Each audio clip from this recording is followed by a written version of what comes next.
Please note, for maximum picture quality, it may be necessary to adjust the tracking control on your VCR. In 1978, the trio of director Sam Raimi, actor Bruce Campbell, and producer Rob Tapert were, in the words of Bruce Campbell, three schmoes on search of a clue. Desperate to get into Hollywood and not to end up back working retail, they noted that drive-ins across Michigan showed the same badly made horror movies, and they were sure they could do better. Delving into their background of slapstick comedy, disregarding any notion that horror is best left to the imagination, they went full force into excessive campy gore. This film became Evil Dead, and it's perhaps the most unlikely film franchise of all time. With 4 movies, a TV series, board games, toys, countless comic books, video games, and a theatre musical, Evil Dead has really earned the reputation of being the tiny, weird, banned horror series that took on not only the censors but also Hollywood. And it won. Groovy. There, see, I got the... This is Adjust Your Tracking, a podcast where we're on a venture to watch a century of cinema, decade by decade, year by year. And I am one half of your host, Liam Delaney, and with me is... Hello, and I'm Oliver Jones. Hey, and welcome to the show. How you doing? I'm doing all right. I'm a bit disappointed, actually. When we first started recording, there was a rainbow outside my window, and it was quite nice, and now it's gone. I wonder if it was the same rainbow that was outside my window. Oh, maybe. I don't know how far you can see rainbows. I don't know. Was it? We had a doubler. It was a double one. A double rainbow. Do you remember when that was a meme? That was a big internet moment. Yeah! Oh my! Oh my! Oh my God! Look at that! It's starting to even look like a triple rainbow. Oh my God! It's full on double rainbow all the way across the sky. Oh my God! I gotta say, this is the quickest we've ever gone off track for a miniseries. Before we've even started. Technically, this could be part of the Influencer series, and it's the 80s, and the first film is like celebrating its 40th anniversary this year, so I say it's all good. Is it really 40th anniversary? So is it 1981? Wow, that's actually incredible.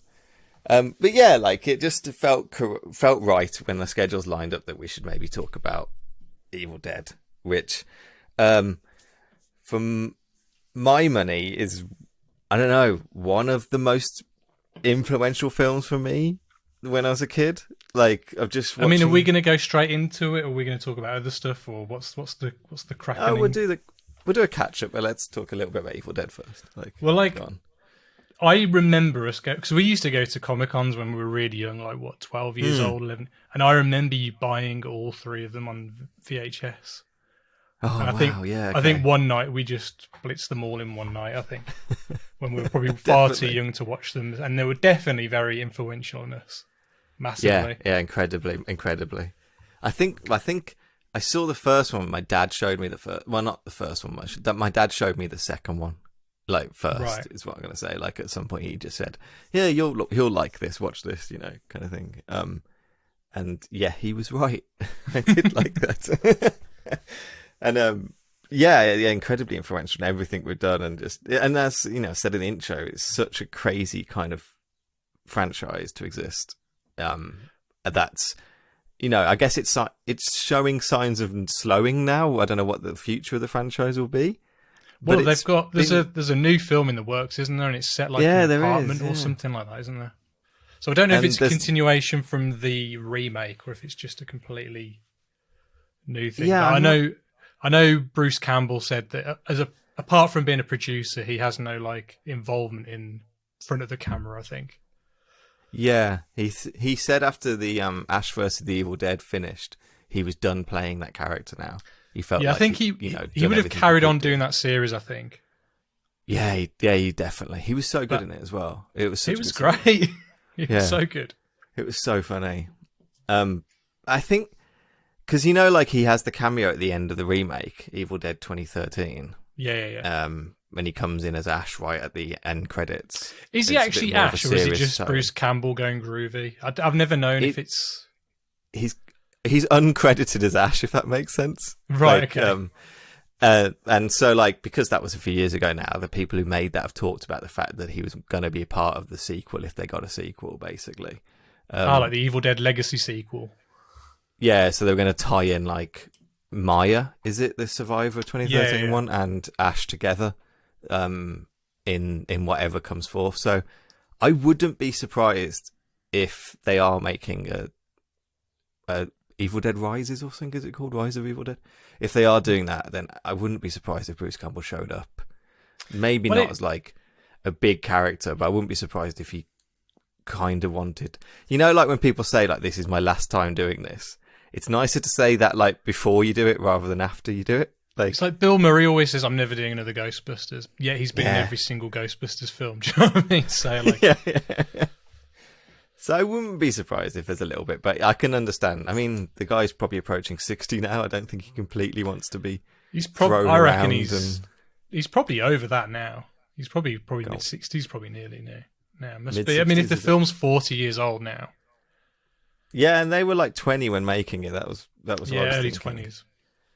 20s. So yeah, Bruce Campbell. He is 62. So we're in the ballpark. And I can't imagine he's going to keep doing it. But what I love about the franchise is that each film kind of feels like its own thing and own style. So the first one is pretty much a straight up kind of like 70s. I know it came out in the 80s, but it feels like a 70s kind of, like we were talking about the other day. You said, it feels like a straight up 70s kind of, I don't know, like a grindhousey kind of just dirty kind of, I don't want to say slasher film, but like... It's a video nasty, like we covered in the 70s. It's that kind of grimy kind of horror. Yeah. Very visceral, really. And then the second one is like a straight up horror comedy. And then the third one is like almost like a fantasy epic. You know what I mean? Yeah. Like there's hardly any blood in the third one whatsoever. And it's just kind of, it's more of like a Ray Harryhausen kind of. Yeah. Yeah. Not farce, but like, just silliness. And it's exactly like I think the timelines line up for this, but it's exactly what Sam Raimi would do in the 90s with Xena and like Hercules. That kind of like big kind of campy adventure. Really, is 100%. What the third film is. Yeah, like it definitely. I think it isn't. Bruce Campbell's even in those shows, isn't he? I think he is. Yeah. He plays He plays the King of Thieves. I can't remember his character name, but yeah. If I remember right, he was in the first season of Xena and he was a little too, like, he took over the screen a little too much. So they actually kind of cut him from the first series of Xena. And he ends up turning up in Hercules instead, where he's, like, kind of occurring on Hercules and then eventually he comes back into Xena, if I'm right. I didn't watch those films, those TV shows religiously, but I watched them enough. Was he the same character in both series? Because I wouldn't be surprised if he was different characters. He was. No, I wouldn't be surprised at all, actually. No, but he was, yeah. He was the same character. Fantastic career. But before we talk more about that, so what you've been watching recently? Oh, let me load up my letterbox. I've actually watched a shit ton this week. Oh, have you? So I'll kind of blitz through some. So first of all, I watched Love and Monsters. Oh, I enjoyed that. Which, I enjoyed that. It's a solid 3.5 out of 5. Yeah, it is. Yeah. Do you know what I mean? It doesn't do anything wrong. It doesn't do anything amazingly new, but I just really enjoyed it. It kind of felt a bit like Zombieland meets Turbo Kid meets like just a monster meets Why the Last Man. I was thinking. Yeah, it's got Tremor references in it and stuff like that. Like there's that monster in it that's kind of a bit like the Tremors and that. Like if anyone hasn't seen it, it's on Netflix and it's basically like a post-apocalyptic world where, like, I think a meteorite's meant to hit Earth, but we kind of blow it out of the sky, but the gases kind of fall on the Earth and turn, like, insects and amphibious creatures into kind of monsters. Yeah, it's any exoskeleton animal, whatever they're... Well, that's not the word, what they're called. They're not called exoskeletons. There's a scene with a dog that kind of just had me, like, I was like, no, don't. I will admit to this. I guess this is a spoiler warning again. But what I did was I had to pause the film and go to doesthedoglive.com or wherever that website is and find out, like, what happens and then go back to the film, like, because I was very stressed. I wasn't happy. It's a really tense scene. It's really well done, actually. I thought. I was like, if they do what it feels like they're doing, I'm not finishing this film. I can't handle it. Like, I have to say, the only thing I hated about that was the narration. I thought the narration almost ruined it. That's like one of the things I was like, why did you have to put this in? Just you could have done without that at all. Like, it didn't need it. Who's it for? That definitely feels like a thing from like Zombieland, or do you know what I mean? Yeah. That kind of thing. But have you seen Turbo Kid? There's a lot of similarities between Turbo Kid as well. I know, I haven't seen that. So Turbo Kid is kind of like Mad Max, but with BMX. Mm. There's even robots in that as well, and it's like in a post-apocalyptic like wasteland and stuff like that. Oh, okay. But it's definitely a lot lower budget kind of film, that's for sure. Right. And I'm going to burp, I'm really sorry. Oh, excuse me. Oh my God. Has that had force to it? What else do I watch? I watched Nomadland. I like Nomadland. I liked it, although my original enjoyment of it has gone down a little since I first watched it, but I still think it's beautiful. So don't get me wrong, I love watching Frances McDormand, especially Frances McDormand shitting in a bucket. But like, don't get me wrong, I think she's a great actress and she's really good in this. But I had a massive disconnect because most of the cast is like are real people, you know, they've got their real names in the film and stuff. And it just felt very, I don't want to say disingenuous, but her performance mixed with them in the film just didn't click with me. It just, there was a total disconnect. And don't get me wrong, I think, what's her name? Who directed it? It's Chloe Zhao. I think she's got a load of heart and a lot of humanity. You know, she puts a lot of, you know, warmth into the film and a lot of humanity and stuff. But it just, there's a lot of things that just kind of just didn't work for me. But I thought it was beautiful, and it is beautiful. You know, and I don't. It may have worked better as a documentary. I don't know. I don't know if that sounds a bit. I don't know if you've watched The Rider, her first film. No, not yet. I'm going to watch it though. I think The Rider works a little bit better because, like, there isn't a Hollywood A-list actress at the center of it. She does all the same thing about casting. You know, she casts the real rodeo jockeys in the film, and that's, you know, that's obviously what she's going for. And I think Nomadland fails a little bit because you have that mix doesn't work so well, and it's kind of like, what's that old is it? Oh God, I can't remember who tells the story, but it's Olivier, is it? Who just goes was it Dustin Hoffman? Oh, on Marathon Man, and he goes, my boy, have you tried acting? Yeah. Like, and it just there's a little bit of that in her films when I'm like, you can just write a script and hire actors. Like, we can do this. Yeah, you don't need to try and pretend you're presenting real life, because you're not. You're presenting a fictionalized world. You always are. As soon as you put a camera, even on a real person, it stops becoming fully real. Do you know what I mean? You know, there's people will change. You know, like, the way people were talking in that film to Frances McDormand is not how they would normally talk in real life. So there's already that kind of... There's always that disconnect to it. But, and I know, like, I didn't realise this when I originally watched it, but, you know, like, Chloe comes from, like, a billionaire family in China or something. Like, she... oh, does she? Really weird. Like, yeah, her father's, like, one of the richest men in China or something. Oh, okay. That kind of coupled with the fact that she's shooting films in America where, like, especially Nomadland kind of promotes kind of capitalism as, like, the ideal or something, or promotes, like, there's a weird feeling in Nomadland that, like, this is romantic because they've chosen to live like this, rather than, like, no, this is a product of, like, capitalism gone wild. Like, it's not a good thing. I think there's a little bit of that into it that I just started niggling at me, you know, like, over the kind of couple of months since I've seen it. It's because she's doing a new Marvel film, isn't she? Yeah, Eternals. Yeah, and what Kevin Feige made a really funny comment about, like he was amazed about the technique she used. I was like, wow, what do you mean she actually just films in a real place? It's like the fact that that's sunset. Like so bizarre and crazy to him is just.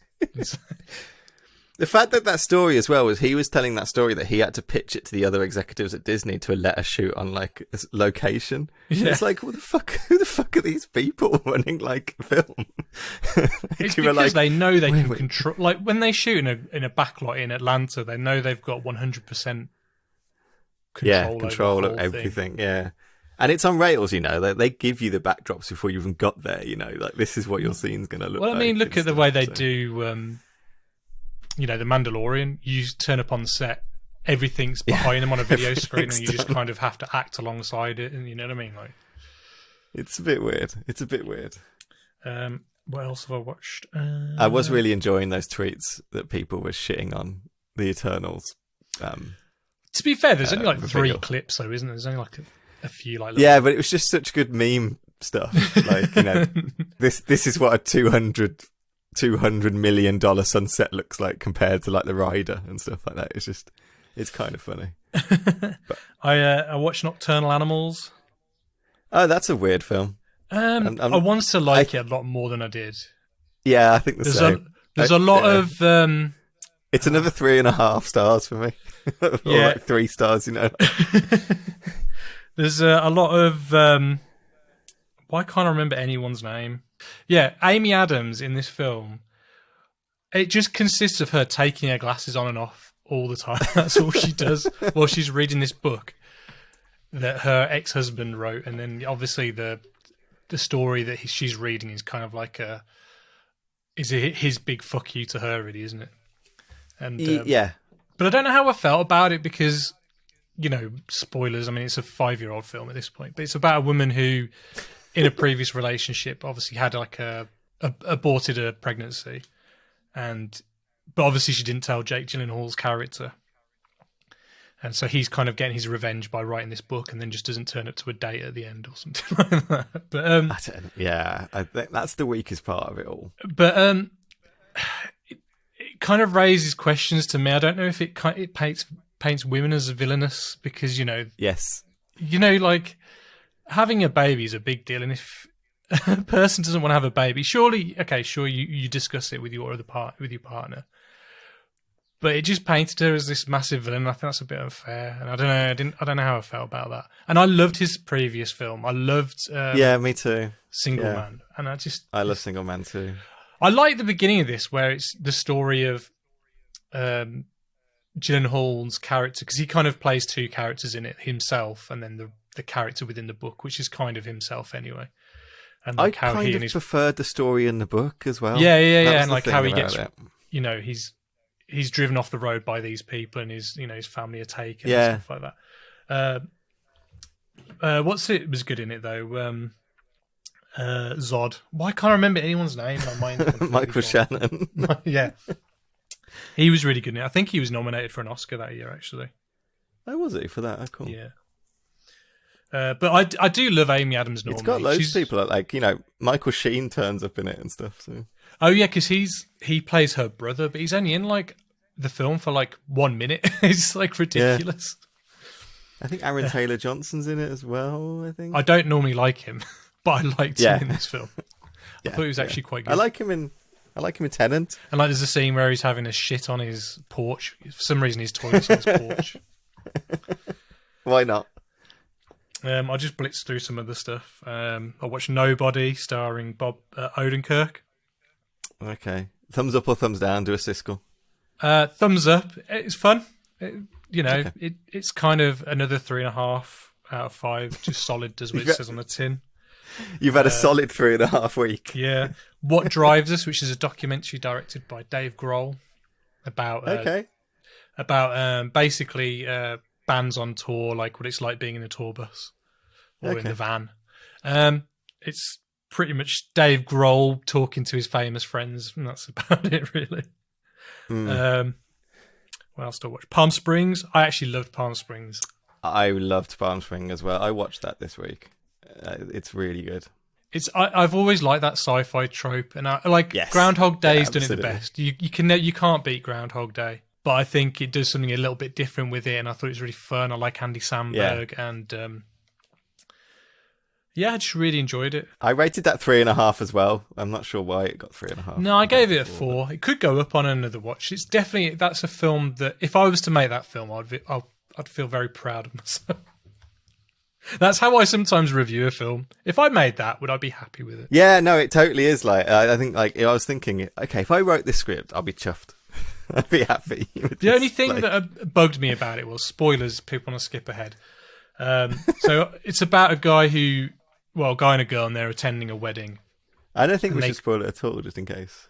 Well, I'll put a little. I just want to talk to you about the. Well, okay, I won't spoil anything, but how it ends, I wish it ended a scene before that. Okay, yeah, okay. It kind of reminded me. It's a better like. Do you remember Safety? Is it Safety Not Guaranteed?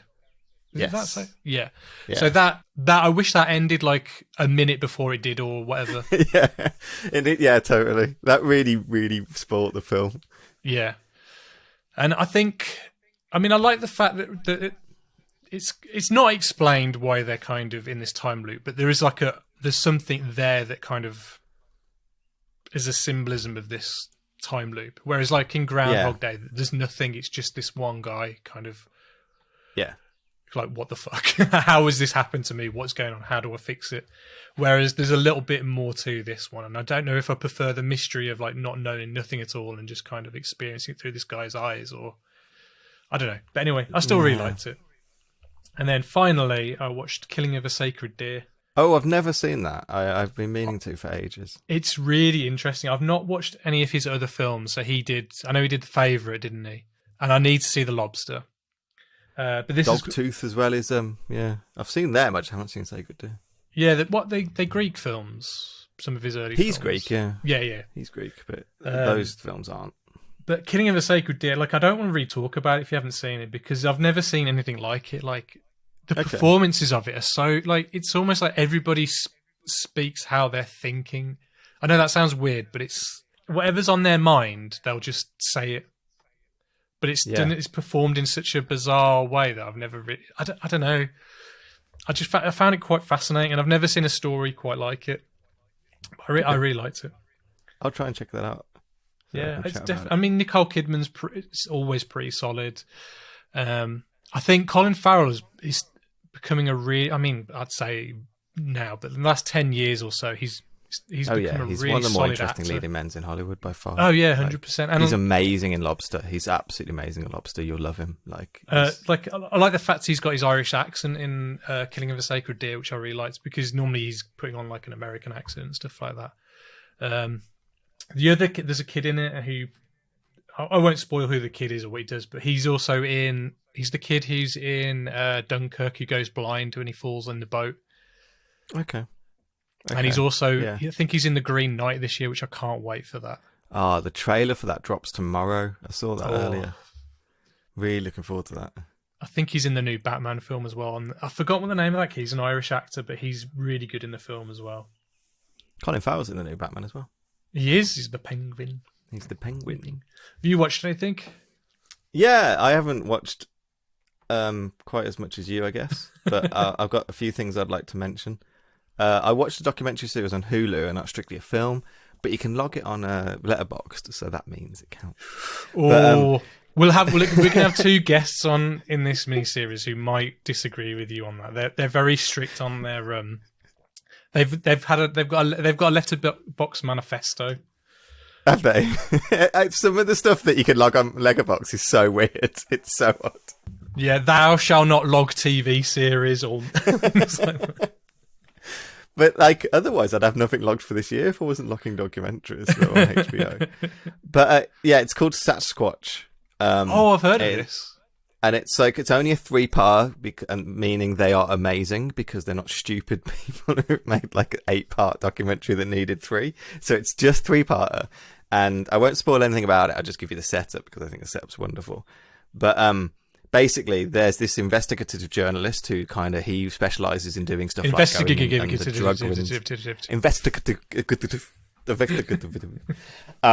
he he goes in like neo-Nazi groups and stuff like that. In 1993, he was on like a weed farm in Northern California, and he was out of his head. They were on shrooms and stuff. And at the middle of the night, these two guys whacked out on like meth, turn up, just screaming about the fact that they've just seen 3 people killed by a Sasquatch, saying that their limbs were everywhere, there was blood everywhere, like and he says, like, you know, I've been around so much in my life that, like, there was something there that never left me. So, like, 20 years later, whatever it is, I can't do dates, he's like, has never forgotten this story about 3 men killed by a Sasquatch in Northern California in 1993. So he's like, right, I'm an investigative journalist. I'm going to investigate, basically, and see if this is real and see what happened, basically. And that's the setup for the whole thing. And it's absolutely worth watching. It's really good. And it's only 3 episodes, so... that reminds me of a film I need to watch. I need to watch that film that's, I think it's... Is it about the guy who kills Adolf Hitler and then the Sasquatch? Yeah. What's that film? The man who killed Adolf Hitler and then Bigfoot? Yeah, something like that. Yeah, it's got your main in it. And what's his name? The narrator from The Big Lebowski. Yeah, Sam Elliott. Sam Elliott. Yeah, it's got Michael Turner as well. I'm having a complete brain fart with people's names today. It's ridiculous. I also watched Shoplifters, the 2018 Japanese film. I've always wanted to watch this. Hirokazu Koreeda? Oh god, I've butchered that. That name's hard for me. He did After the Storm as well, I believe. But Shoplifters, which is stunning, absolutely stunning, and I can't believe it's taken me so long to watch it. It's a wonderful film with such amazing performances, especially like the granny in it is an absolutely stunning performance, and the mom as well. It's just a wonderful performance. It's hard to sum up, but it's about a family who are living kind of off the grid, very, very poor family who survive by like shoplifting things. And their family like situation is kind of made up of people they adopt really into their family. Kind of, you know, they find people who are like, you know, a bit broken and a bit not with other family, and they kind of bring them into their family unit. Is the kind of way to put it. It's just wonderful. And I absolutely recommend it. It's brilliant. Okay, I'll check that out. And my next 2 things, I'm continuing on my watches of Spike Lee, and I've watched a few of them this month. But I've purchased like nearly all of his filmography in anticipation. I'm going to start going through them as well. But anyway, I watched one called Get on the Bus, which was 1996, a film that was incredibly hard for me to find. A lot of his filmography is really hard to find, actually. Get on the Bus is wonderful, and I can't believe I've not spoken about more. And it's a type of film I love as well. It's just confined to a group of black guys basically are traveling to the Million Man March, which was an event in like the mid-90s about racism, basically and police treatment and whatever, like in Washington in the mid-90s, and it's just their stories. I don't know what it is. Like, it seemed like a lot of his films seemed to like underperform during the 90s. Yeah.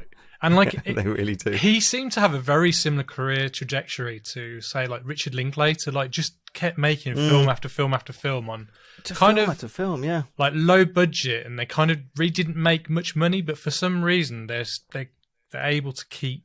Like, I don't know if like it just sells like, you know, TV rights and stuff, which means they manage to make a profit and stuff eventually. But obviously, he's all of his films have something to say, don't they? And when he wants to say something, he knows how to say it. Yeah, that's the amazing thing about him. It really reminded me of The Five Bloods, actually, because The Five Bloods' big thing about that is the generational aspect of it. Like, how are these different generations of black men like understanding the Vietnam War or understanding politics, current politics, and Trump and stuff like that. And Get on the Bus is the same thing. You've got different generations of black men talking about kind of racism in America and how it affects them in different ways, and what to do about it. And Ossie Davis, do you know the Ossie Davis actor from Bubba Hotep? No. Yes, from Bubba Hotep. Yeah, totally. He's kind of the lead. If you can that shows exactly who I am. That I know him from that, though. To be fair, yeah, no, I do too. No, like I was even like, we'll talk about Bubba Hotep today. Like, but like Ozzie Davis is just wonderful in it, just absolutely spectacular performance, and it's a film that just it just relies on its performances really more than anything else. And I just can't recommend it more. Frankly, I just can't recommend it more for a film that I've literally never heard of. Like no one's ever in my life told me to watch this film. Or I've seen it anywhere. It never turned up on TV or anything like that. So I really recommend it. And awesome. I've also been bouncing through, like, trying to get through Hitchcock as well. And I watched a film called Lifeboat from 1944, which is, again, you can tell the films I love because I love these kind of closed-in, like, sets. So Lifeboat is basically like they're after like a bombing in World War II. There's a bunch of people trapped on a lifeboat, basically. Okay. And it's spectacular. It's such a great film about like tensions arising with each other. Why are they all there? Are any of them spies? Like, are they all working against each other? Are they going the right way to like save themselves? Rationing the water and hoarding it, and the surgery scene when they have to kind of perform surgery to save someone's life is absolutely just gruesome, really, especially for a film from 1944. I really loved it and really recommend it. Okay, it's really cool. And that's one of his British films. Sorry, Lifeboat 1944. No, that would be just after, wouldn't it? Oh, okay, 1944. I think it's just after America, but maybe it is a British film. I feel like it's just after America. I think it's like one of his first American films, but I'm not totally sure. Let me check. Okay. Yeah, it is. Yeah, no, it's one of his first American films after Rebecca. It's really good. Again, like just another one of these films of like, I've never heard of this, and now I've watched it and it's wonderful. So I really wanted to shout that out. Really. Oh, interesting. Right, I've got a little game for us. It's a very quick one. So I have a lot of Blu-rays and a lot that I haven't watched. And I know that's one of the part of this podcast is like watching films that we haven't watched that we keep meaning to. So there was a Criterion Blu-ray sale the other day. So I was like, I'm going to get this. So I got Carnival of Souls, which might be a good one for us to do for the 60s. And I got Stalker, the Russian film, and stuff like that. Yeah. But it made me realise I've got far too many films that I haven't seen. So this is just my Blu-rays that I've put down in a list, and it's like 1 to 176, which is very embarrassing. Wow, that is a lot. Some of them I have seen, but not seen since I've got on Blu-ray. Right, which means yeah. Right. So what I'm going to say to you is you've got to pick a number from 1 to 76, and then I will watch that film for next week. Okay. I'm going to try and do this every week in a bid to get them to cut down. But that said, I haven't put my DVDs on yet, so this list will probably triple. Okay. My favourite number, my lucky number is 52, so I'm going to pick 52. Anything to do with the comic series? No. Oh. Well, yeah, but no. But cheers for this. I'm going to watch Eraserhead. Oh, that's good. Yeah, okay. Great. I will watch Eraserhead for next week.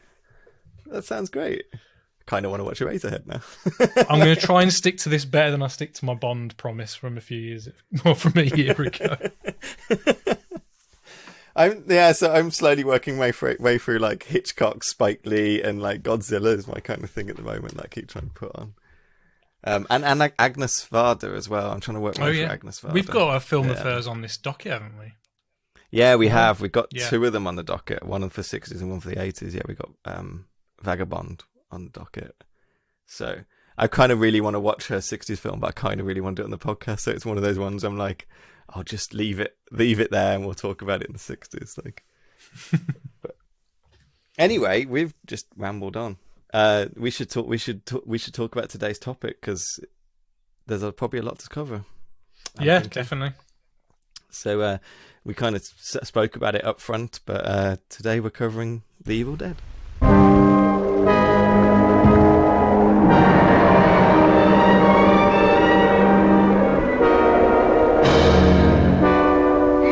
it was the woods themselves. They're alive, Ashley.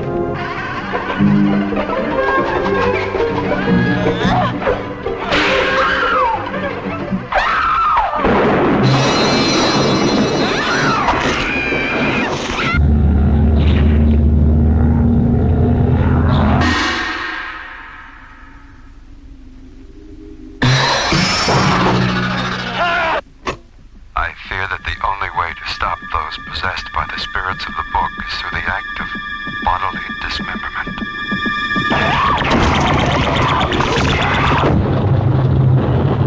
I don't care what happens to her. She's your girlfriend, you take care of her.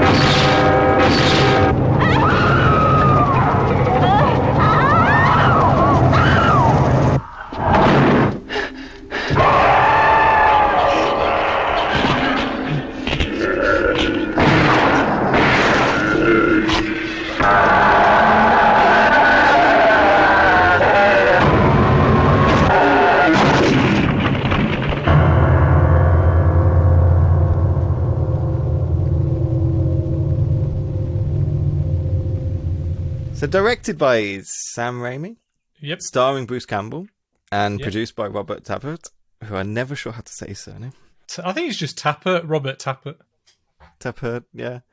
They're the three creative forces of this film by absolute far. Like, there were three, friends in high school who were always working together to make films and stuff like that. And I think, I was going to do the plot, and I've just started rambling. I say the plot is very simple. A group of friends go to a cabin. There's hardly any plot to it, really, is there? Yeah. A group of friends on holiday go to their cabin, and unbeknownst to them, an archaeologist has been there, because that's always the problem. And damn archaeologists. Archaeologists. And that archaeologist has brought with them a book of the dead, and that has awakened the souls of the dead in the forest. And when they play the recording, it kind of finalizes that awakening, and it's a race for survival, really, of the friends, and really just Bruce, to be honest, for Ash Williams. Like, that's really it. That is really the plot, of Evil Dead 1. There's really not much to it. And as you were saying, I think one of the most enduring things and things I love about Evil Dead, and one thing that really just appealed to me, was the fact that you can see the filmmaking in it, and you can see it being a film that people have made, especially when we were young, we were teenagers and wanting to make films and stuff like that. You can watch 100%. A film like Evil Dead and understand that this was physically made in this cabin with them throwing guts at them. Well, you can see so Sam Raimi obviously is fantastic with the camera, and. Yeah. I think, he takes a lot of his cues from the Three Stooges, or even silent comedies and things like that from, the eras beforehand. And, but obviously he didn't have the money to produce some the slick camera moves. So it was all done by handheld, or by screwing stuff onto, 4x4s or whatever, or put it gaffer taping it onto a stick or whatever like that. Yeah. So everything looks a bit rough and ready, but it's all things that we could imitate, and especially we had that book. Was it there? If Chins Could Kill? Yeah. And it had all diagrams of all the different contraptions that they did to film. So I think when we made our zombie film years and years ago, we literally copied every single one of these things by taping things onto blocks of wood, or we did everything that they did pretty much. And I think filmmakers like Edgar Wright owe their whole career to people like Sam Raimi. Yeah. Because they're emulating him, who was then emulating the people before him. Sam Raimi just has this I think it's a Michigan spirit. I'm gonna label it this. Just this pioneering, just I'm going to do this kind of thing. It's very, this is why it's so good to talk about before talking about the 80s. This film is so Reagan. This film is so 80s. It's so we are going to achieve this, and we're going to win, nothing can stop us. We're just going to keep pioneering and do this. And Sam Raimi is totally that spirit of filmmaking from this time period. And as you say, the film's biggest technical achievement was they called it the Force camera movement. And it was essentially a shaky and steady cam hybrid. And all it was a wooden board carried by Sam as he run through the woods, and it just created this look that was smooth, but also free roaming and kind of wild as well. And when it, smashes through a window, they just smashed it through a window. There was nothing, there was nothing special about it. They just pushed this 4x4 through the window. Well, that's like one of the opening shots, isn't it, of going through the water? Yeah, I'm not quite sure how they did the water one, because he doesn't affect the water, so there's no ripples coming from the camera operator. It's I'm not literally sure how they did that. I was reading it today. Literally, it was gaffer taping the camera to Sam and leaning Sam out of a boat like a dinghy really far out. And so he held the camera with gaffer tape to him and to just float the camera like it was floating on the water, like far away from the boat. So, and it was all him just moving the camera really practically, just with gaffer tape, same way we made films with gaffer tape, Like, the one thing I wanted to, so a lot of the, early on in the film, the villains you don't see as much. It's just, it's the camera is the villain. Yeah. Because it's kind of, chasing them and stuff like that. So, do you think the characters can actually see something? Or are they just sensing something and they just know something's there? Or is it... Yeah, I always thought it was noise more than anything else. Just more of a noise that was coming towards them, from another dimension or something. Because I've never seen the second one in the cinema, but I've seen the first one projected, and we saw it because we saw it with the double bill with that film called The Lighthouse, and I think it was the 20th anniversary of Evil Dead. Yeah, it was showing our age. And one of the things that shocked me about it was the fact that the sound was so good for it. And there's so much thought gone into of the sound for a 16mm film or whatever, that it was so dynamic and kind of scary basically. My one memory of seeing that screening, the scariest thing for me was that the hammock or whatever, not the hammock, but that chair that's on the porch, chair. The one that's just there's no wind or anything, but it's just whacking against the side of the cabin.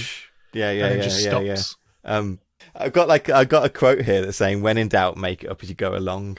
I don't even know who that's quoted to. My messy notes that are just throwing up quotes apparently. What do you think of the acting? So straight away you've got the main characters in the car. Yeah, and I think for a low budget film, they're not too bad. I think this film. This gets into. I keep thinking of other things to say. I think the acting and it gets into kind of the treatment of the women in the film, which we should always talk about because it's very weird. Well, they're first ones to die, pretty much, aren't they? Straight away. This film just kills the women in the worst way, and they're the enemies of the film. And then it doesn't just kill them; it sexually assaults them, decapitates. It's wild, really. But in terms of acting, I think the women in this film are amazing. I think Ellen Sandwich, who plays Cheryl, I think is so full on. Is she the one who's the China doll kind of? Cheryl is the one that ends up in the basement. Linda's the one who's kind of the China doll. Which one's his sister? That's Cheryl. Cheryl's his sister. Ellen Sandwich. Yeah, Linda's. Yeah. James Rayner's going to listen to this. He's going to have my guts for garters. Well, I was going to give you a test if you could remember the character names, because I don't know them. Is Scott the other guy? Scotty? No. Scott? Yeah, Scott, yeah. See, I know my characters. And who's his girlfriend? I don't think you remembered existed until I just said who's his girlfriend. Scott's girlfriend, Shelley. So there's Cheryl, Linda, and Shelley in this film. And I always forget there's 3 girls in it, because I always think there's 2. And I always get confused where the other one comes from. And I've seen this film 30 times. But I was watching it properly today, and I was like, the girls in this film are fucking awesome. They're given so much. They're, caked in these prosthetics. They're swung all about the place. There's blood all over them. The fucking, the fucking eyelid things. What eyelid things? They were like glass contact lenses, weren't they? Yeah, they're some of the shots, and I'm sure they probably did it stop frame, they put them in and then took them out, which is probably a pain in the ass to film. But the way they did some of those shots look like ace, when their eyes just suddenly open and they're suddenly open, yeah. And they couldn't see out of them. They were blinded by them. Like Bruce Campbell says, it was like putting Tupperware in your eyes. Like it was that you couldn't see out of them at all. It's probably worth noting, though, that half the time we see them in makeup, it's not the actual actors or actresses that was probably cast for those roles, because by the time they got to, they had to get their, as we say, their shemps. Yeah, that's another aspect of it. That, like, he used a lot of what he called fake shemps. They're actually in the credits. It says fake shemps. They are, yeah, fake shemps. I think there's 6 credited. One's Ted Raimi, who's more important for the sequel. Who's like Sam's brother. Like when Ash kills Linda, I'm pretty sure after he buries her, it's a completely different actress or whatever when he's fighting her. It looks so different. But she's full on creepy when she's like sitting on the floor, like looking up at him with that kind of like China doll baby kind of. And keep laughing and stuff. Yeah. It's so good. They're so effective. And I think I can say the treatment of women in this film is very questionable to the point when I'm thinking like, Sam, what is up with you? Well, why he probably put the rape stuff, like, so one of the characters gets raped by a tree. Even I remember not liking it that much when I was a kid, but now as an adult, it just did not sit well with me, that scene. But no, it's horrible. Yeah, I remember seeing it when I was a kid, and it barely phased me. It's just an event, and then I watched it like recently, like for this, and I was like, no, this is so disgusting. But do you think he put that in because of films like I Spit on Your Grave and stuff like that? So he knew, because this whole film was made, like, they're not horror people. They made this purely to make money, to make a film. Yeah. Do you know what I mean? It wasn't made out of being passionate emulating. Yeah, he was emulating the 70s horror. He was, and I think he was going for it. He has said that he regrets it. It's the one thing he does regret. But he says that, but it turns up in every fucking version. Well, I mean, there is a tree attack in the second one, but it's not a rape. It's more of attack, isn't it? But an attack still. I don't know. There's no penetration. I seem to remember this tree rape in 2013, Evil Dead, but maybe I'm making that up. I can't remember. I think there's definitely something. But yeah, anyway, he's on the record, he said that, like, he regrets that, and yes, it's the worst thing about the film. It is, like, you don't need to go that far with that scene. It doesn't actually achieve anything. Like, it doesn't at all. Like, the tree attack in the second one does the same amount, So that character's the first one, because, like, to be fair, like, the possession stuff happens quite early on, doesn't it? So I think the one character happens almost as get there. Yeah, that's like Cheryl. She's drawing, isn't she? Yeah, so she starts. This is before they've even found the book, isn't it? And they've gone in. Yeah. She starts like drawing the Book of the Dead. There's like whispers outside of her window, like, come join us. I think that's what they're saying. Come join us. Like, and she starts like etching the Book of the Dead and stuff. But I should say before we go right into it, I keep saying about that, what's so influential about this film and what's so great to me was just the production of it itself. I think is worth talking about as well. Like, because the production of itself is legendary, really. It's legendary that they made they got this film made.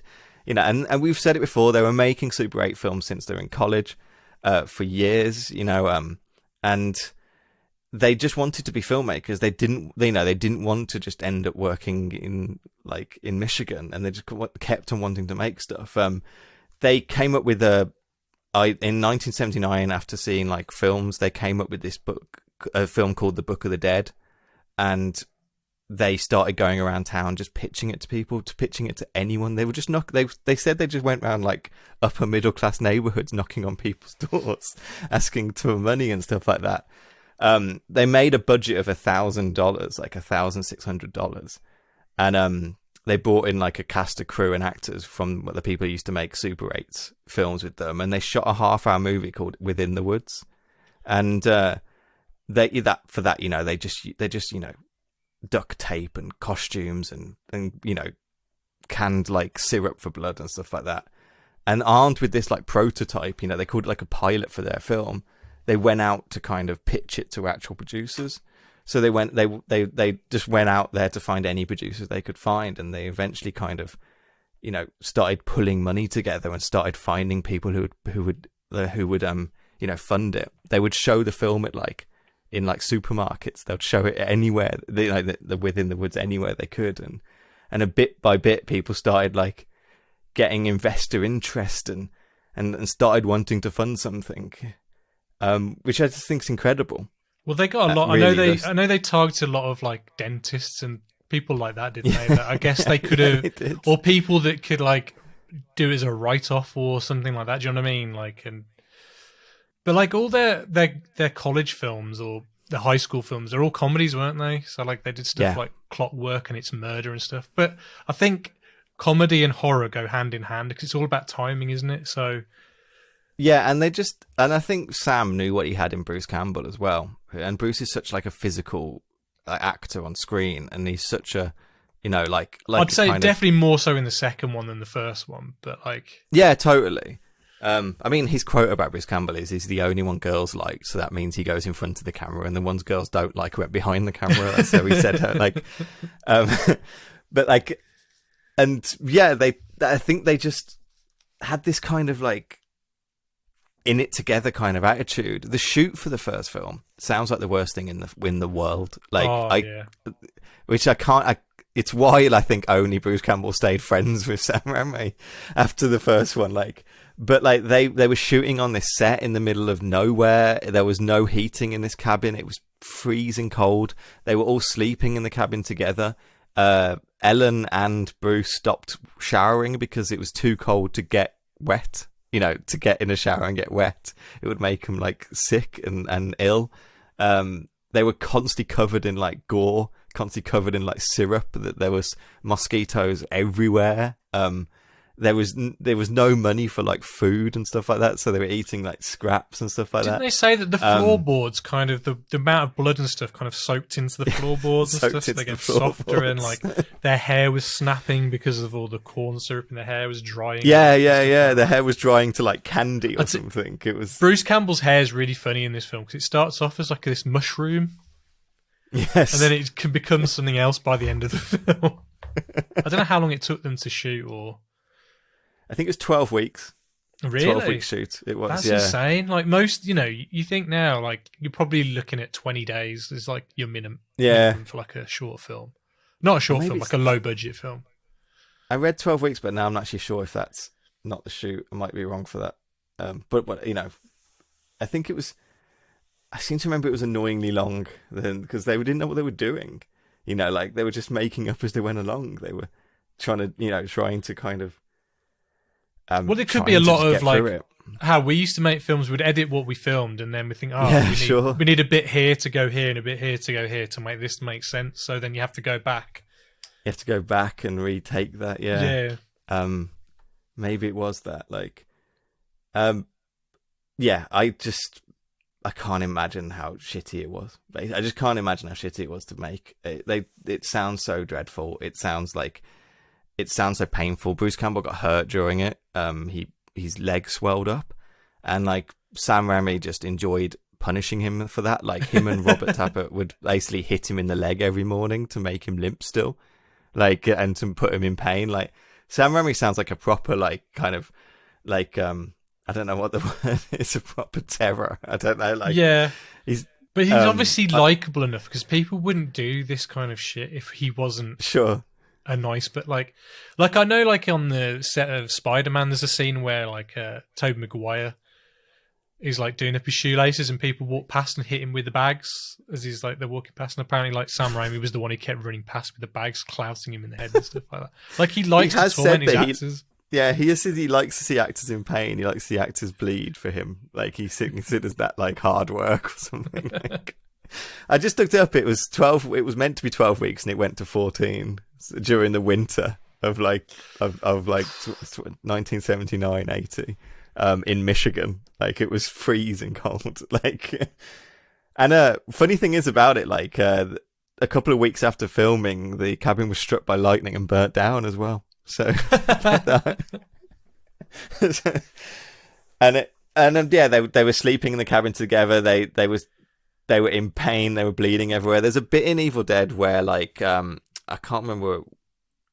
I think it's Cheryl is swinging a knife at Bruce, and she's got these contacts in that you can't see out of, and the knife's real. And like I think the look on Bruce's face is genuine terror. Like, I don't think there's any acting going on. I think there's genuine this knife being flung about by a blind woman, and he's genuinely scared about getting like cut by it. Like that's the type of film it is. That's the type of film that Evil Dead is. Like there's a bit about the chainsaw that Sam Raimi was obsessed with, like hearing it. Like he didn't want to have anything like put in Foley. He wanted the chugga like, and the smoke coming out of the chainsaw. So like they were constantly testing ways to make that happen without it being an actual chainsaw with a chain, you know. So like they had tons of pipes going all around Bruce Campbell's body, and like they would pump tobacco smoke through, and like different sound effects coming through the kind of chainsaw to make the sound effects and stuff like that.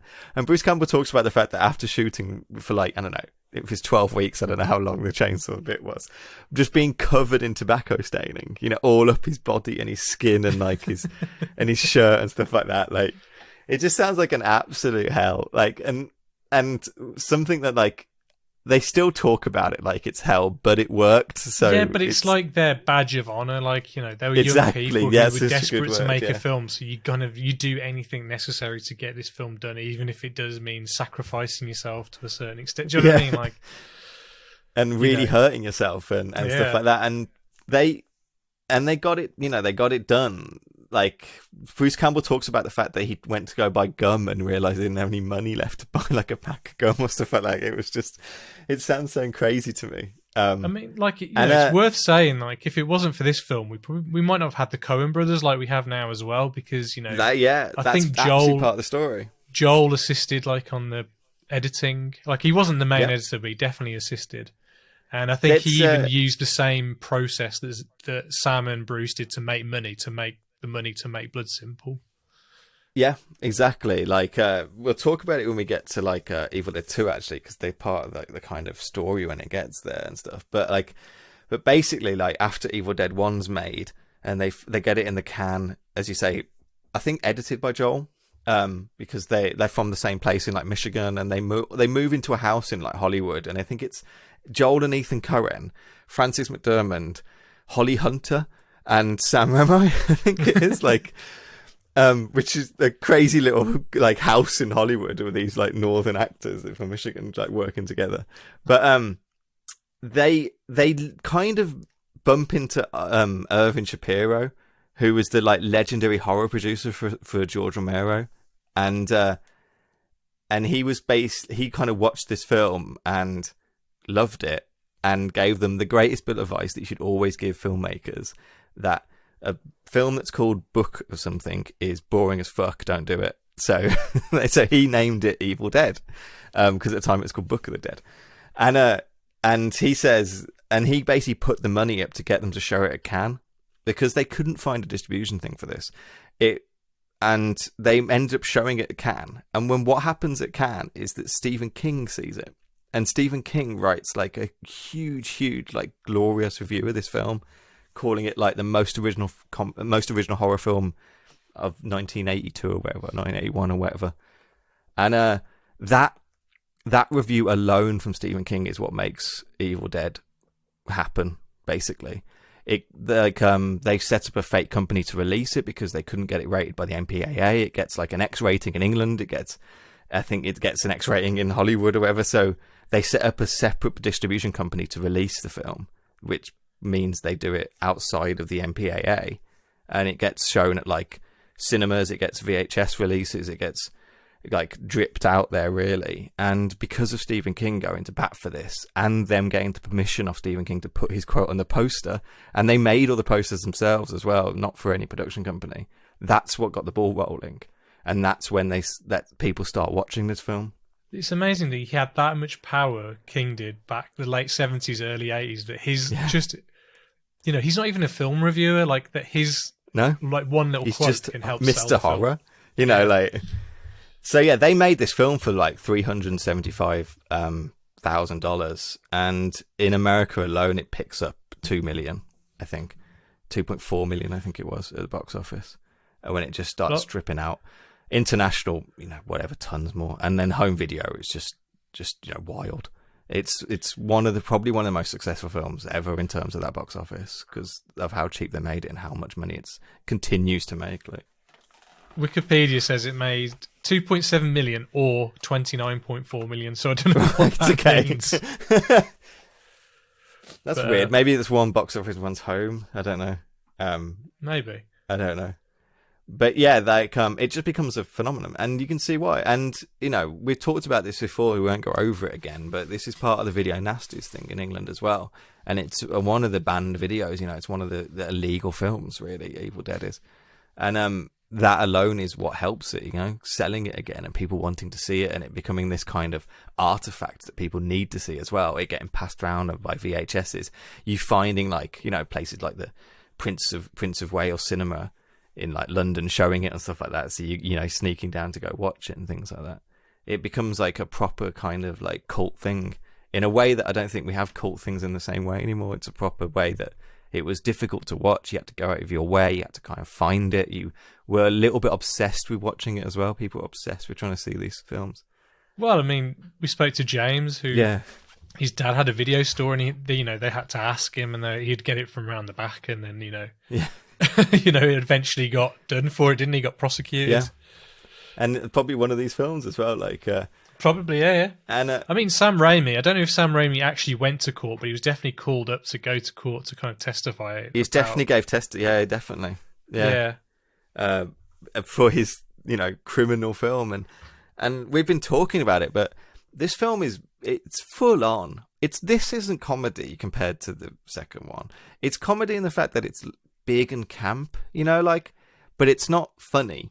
And I think I forget that about this film, that it's not trying to be funny. It's trying to be quite a shocking horror film. Well, there's two scenes that kind of like mirror each other. Well, not mirror each other, but like in the first one, you've kind of got a scene where Ash gives his girlfriend a pen, it's like a little magnifying glass, like a necklace thing. Yeah.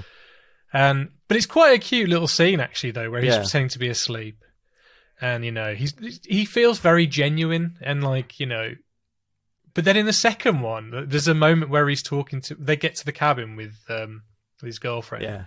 And he's like the biggest cheese kind of like winking, nudge, nudge kind of, hey, and you're like, this is a totally different character. This is a totally different film. Yeah. Yeah. But not in a bad way, just totally, just different.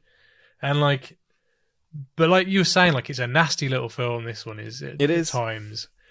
When he chops up that body and there's just the limbs are like sprayed out, and they've obviously cut holes in the floor where they've stuck their limbs through and that. Yeah. And they're just kind of wiggling about. It just looks awesome, and it just looks horrible. There's one bit where it's not just blood; it's like this green, it's kind like viscera, green, yellow kind of, like sick. And there's a good quote from Sam actually about this: is they were under the false impression that as long as the blood wasn't red, then it wouldn't matter how much they used of it. So it's the same thing for Evil Dead 2 as well. They basically say like, okay, Bruce's blood's going to be red, but all the blood of the Deadites can be green and orange and stuff like that. And then the censors won't care because it's not real blood. But that wasn't, the censors disagreed. That didn't work. But it's I think like there's a scene in it where I can't. Someone gets stabbed with a pencil? So I think it's Cheryl stabbing Shelley. And she stabs her in like the Achilles tendon with this pencil and proper. That scene just made me wince. Digs it around, and you just see all the kind of like, it's obviously a puppet, it's not her ankle, but you see it all kind of flexing and moving, and the amount of blood that comes out of it is just sickening, like just pouring out of it. It's the same when when Scott's a Deadite and Ash pushes his thumbs into Scott's eyes. Oh, that scene. Oh, man. Anything with eyes and feet or fingers. Ugh. And it's so it's just like, they just disappear into this, prosthetics and puppets and stuff like that. There's quite a few bits where it cuts like a paper mache head, which really remind me of us making films and stuff. Oh, yeah, we did that. But they push it, and there's so much just goo comes out of his skull. And then Ash pulls a tree branch from Scott's leg, because Scott gets attacked by trees as well. And he pulls his tree branch from Scott's leg, and just the amount of You're going to be okay, Scotty. You're going to be okay. And the amount of blood that comes out of his leg. It's like gallons. Oh yeah, and it looks like he kind of like deflates. He deflates. Yeah. It's amazing, like absolutely amazing, and it's sickening. But in like such a, if you don't like enjoy horror movies, you don't get it. But it's sickening in a way that's pleasurable. It's sickening in a way that's like fun. It's sickening in a way that's really stupid. It's something really appealing about it being so wild. It's not. It's they're going. It is horrible. It is gruesome, but it's over the top. It's silly, and it's all. And like I think my fun is that I enjoy them going for it as well as filmmakers. Like, I enjoy watching them just going buck wild, like, and that's really pleasurable to me. You know, that's really fun for me, especially like the end when they all start melting and it's all stop motion. And well, obviously, I was just going to bring that up. Well, go for it. Like, yeah, I think it looks ace. I mean, I just think it looks ace. It's such a great like texture to add to it, just to kind of. And another effect I love as well is. In the second one, like Ash, everything happens a lot quicker for Ash. Like they kind of retell the beginning bit, but they kind of cut out all the friends and his sister and stuff, and just kind of single on the relationship between him and his girlfriend. Yeah. But there's a scene that's kind of again they kind of do the same kind of scene but a bit different. So in the first one, he's like looking in the mirror.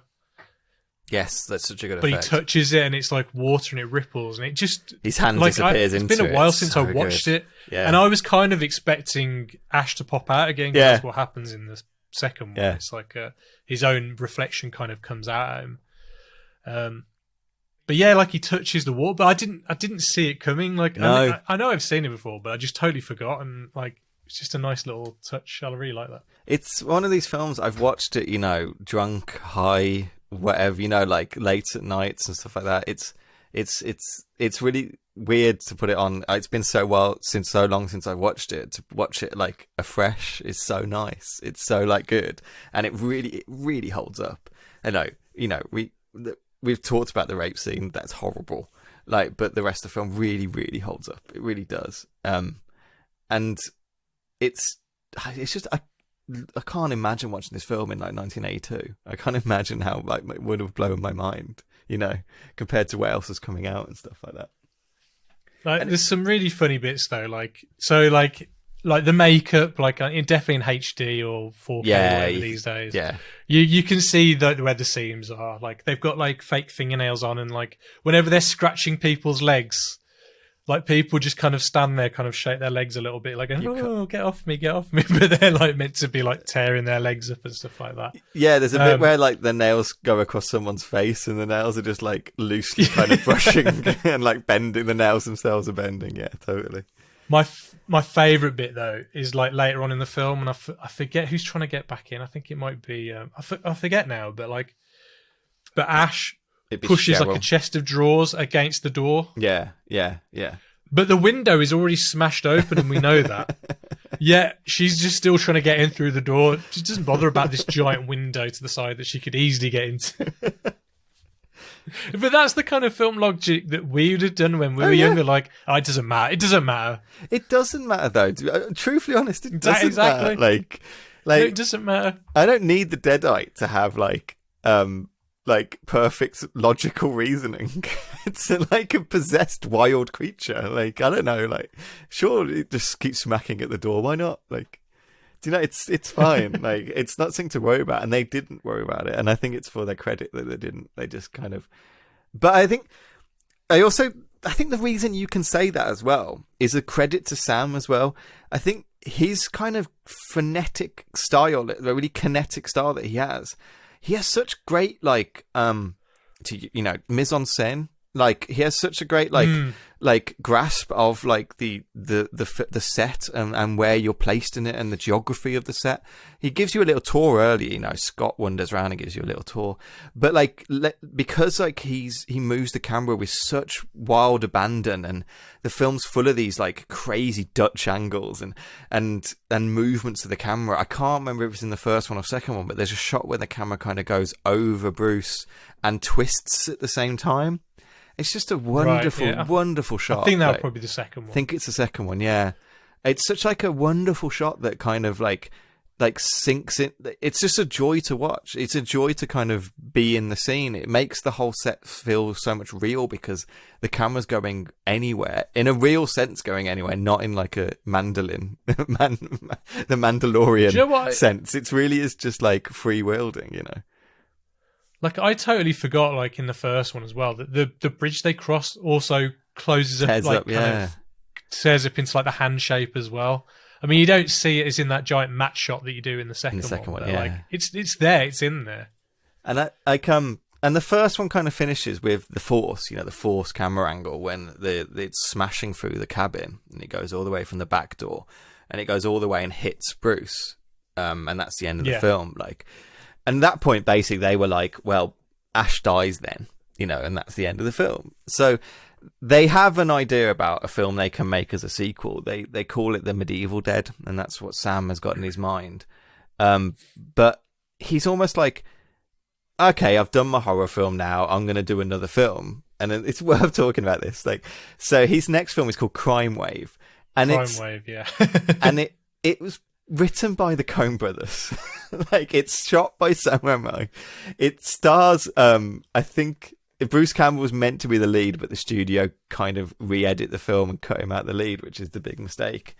It's like an adventure crime love story entertainment comedy thing, and it bombs so hard that, like, to the point of like Sam describes himself being in movie jail, like he's never going to be able to make another film basically. And that's when like they start thinking seriously about maybe we can do another Evil Dead. Really? Well, dude, like, so Crime Wave cost $2.5 million. They made $5,101. They made less than it cost to make Evil Dead. Like, it's ridiculous. It crashes so bad, and like, I don't know if that film, I've never seen it. I can't believe I haven't seen it, frankly, because of the Coen Brothers connection as well. But it sounds like they blame the studio, but we'll see. I don't know if that's totally true. That it happens to a lot of filmmakers on their second film. Yeah. Like Kevin Smith made Clerks. And he was like the golden child, and then he made Mallrats as his follow up, and everyone's like, "What the fuck's this?" And I mean, Tarantino kind of managed to avoid that trap. True, but like, happens to a lot. I think it even happened to like Richard Linklater and stuff like that. They all had that kind of difficult second film. What's it called, like a sophomore slump or whatever they call it. Yeah, well, it was definitely his first blank check as well. I mean, $2.4 million film after like what it was 22 years old or whatever he was, like coming off like a tiny weird horror film. That's a lot of kind of like promise in him as a filmmaker. It was distributed by Columbia. Yeah, it was. Yeah. I don't know. It bombs anyway, and it bombs so hard that it almost like threatens to send like Sam Raimi back to like Michigan. So that's when like Dino. I imagine though, as soon as they decide to do Evil Dead 2, I'm sure they pretty much write their own check then at that point, because that's probably something that people really want them to do. Well, what actually they get, and it's probably that them going against the grain, going, look, we don't want to do what we're supposed to do. We want to do what we want to do. Yeah, totally. But then. Well, what they get offered first is Dino De Laurentiis. I always say his name wrong. Dino De Laurentiis. Yeah, so he basically keeps badgering them about saying, "Come on, do Evil Dead 2. Come on, do Evil Dead 2." But more, they actually want him to direct Thinner, the Stephen King adaptation. So they go to Sam Raimi and ask him to direct Thinner, and Sam Raimi goes back to him and goes, "I could do Evil Dead 2," and Dino bites his hand off, frankly. Like, cause that's what he really wanted him to do. So, like, they pitched to him Medieval Dead, which ends up being the third film. And Dino's like, "No, that's shit." So he basically puts up, I think it's something like 3.6 million or something for Evil Dead 2. And says like, "No, do the film again, frankly, like do a sequel." And at that point, basically, Bruce, Sam and Rob are basically all saying, well, I guess Ash didn't die at the end of the film. Like, we're not necessarily dead from when the Force hits him at the end of that film, so we'll just pick up where we left off with the Deadite charging at Ash, basically. So do you think their original idea was meant to just have the Deadites in medieval times, but without Ash or anyone like that? It was just going to be... It was going to be Ash, but about it was... the origins of the Book of the Dead or something like that kind of thing. It was going to be Bruce and Ash somehow. Oh, it was? Yeah, but it was going to be fully just a medieval thing. I don't know how they would have got there. I don't know if the Force at the end of the first film might have pushed Ash into the time tunnel or something. I don't know. But it definitely was. I think Bruce was meant to be in it, but it was definitely just meant to be set in the medieval times.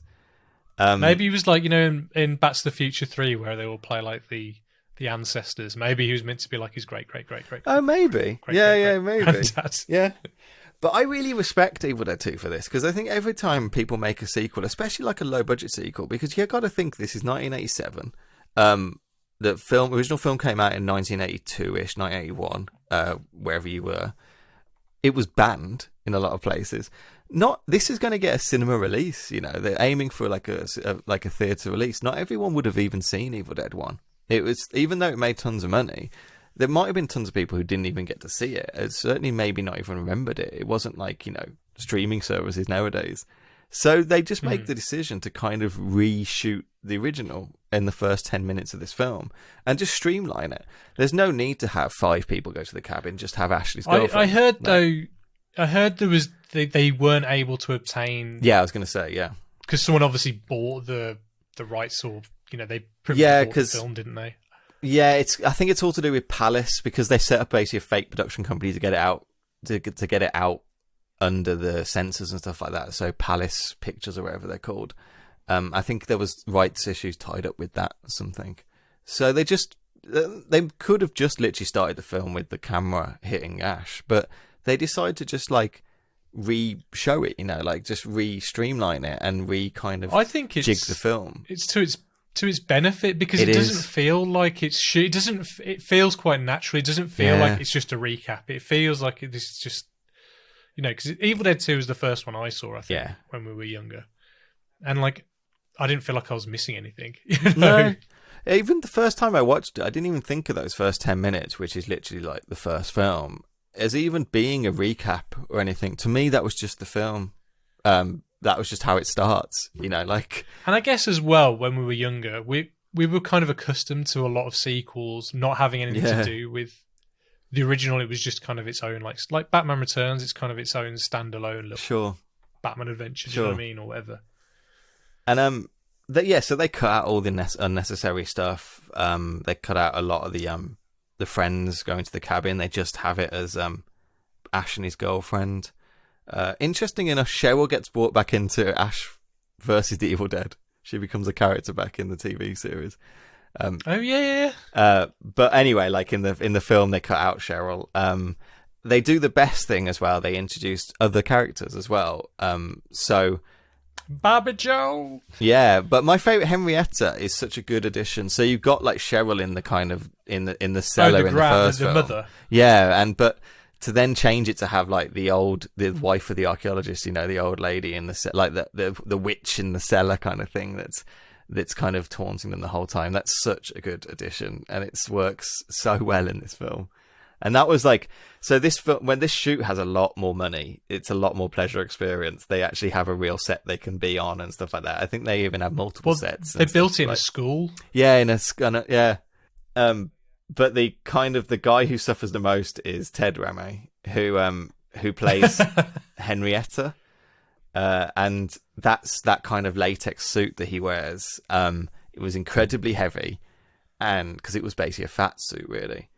And just incredibly hot, and apparently he was like sweating so much that in this film, when you see shots of him, there's shots of Henrietta, there's like sweat pouring out of the gaps of the costume. You can see like sweat pouring out of like the ears of Henrietta and stuff like that, and it's just Ted like suffering basically. There's a bit where Henrietta flies around the room, and they just literally attach Ted to like a rope basically and swing him around the room. You see the back of the costumes like split open. I think it's insane. It's absolutely insane. The kind of what they do this time, and we've been talking about it, is the fact they kind of turn horror into comedy at this point.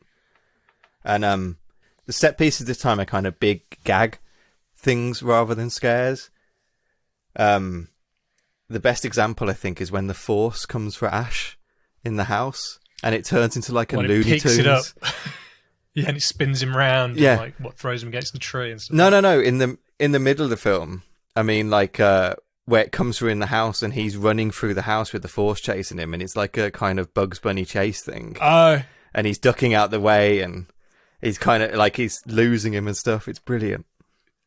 Like, that cabin's got like so many little nooks and crannies. I don't understand why it's got all these like little thin kind of passageways. I don't understand how that works. But, it's kind of like in between the walls, aren't they? At some point, like it's like the kind of like insulation crawl space or whatever.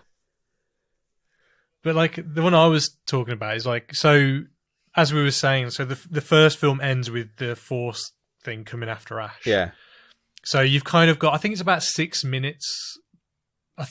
Is it about six minutes before with the whole recap? It's about 10ish, and 10, yeah, and then something like that. Then the Force comes from again, and then at that point, that's kind of where the first film ends. Yeah, and then the second film starts. Absolutely, yeah. Which I never really, honestly, until this watch, I didn't really clock that. I have to be honest, I didn't really realise it was that simple. But the way it picks him up and he's like spinning around and there's like branches hitting him in the face. You know Sam Raimi's the one hitting him in the face with those branches. And like, but apparently he was on this rig for like a whole day. Like, because they shot it at like super slow speeds and stuff. And then like, right. Kind of, I was watching that going, I don't understand how they even shot that, if I'm honest. But like, what I wanted to get to was like, so he hits the floor and like, and into a puddle and that, and he gets up and he's like become like he's possessed, I don't know, a Deadite or whatever. But the makeup is fantastic, yeah. And there's this great shot. It's like they built this massive head with this massive eye. They've obviously like they can push smoke into the eye and stuff like that, or suck it out or whatever. It looks awesome the way like his eye changes. I mean, it looks like a puppet with this giant fake hand and that, which is fine. But I love it. It's perfect. It is perfect. It's absolutely perfect, and it's that moment when he wakes up, you know, possessed. The film takes on just a whole new kind of attitude, really, a whole new mold.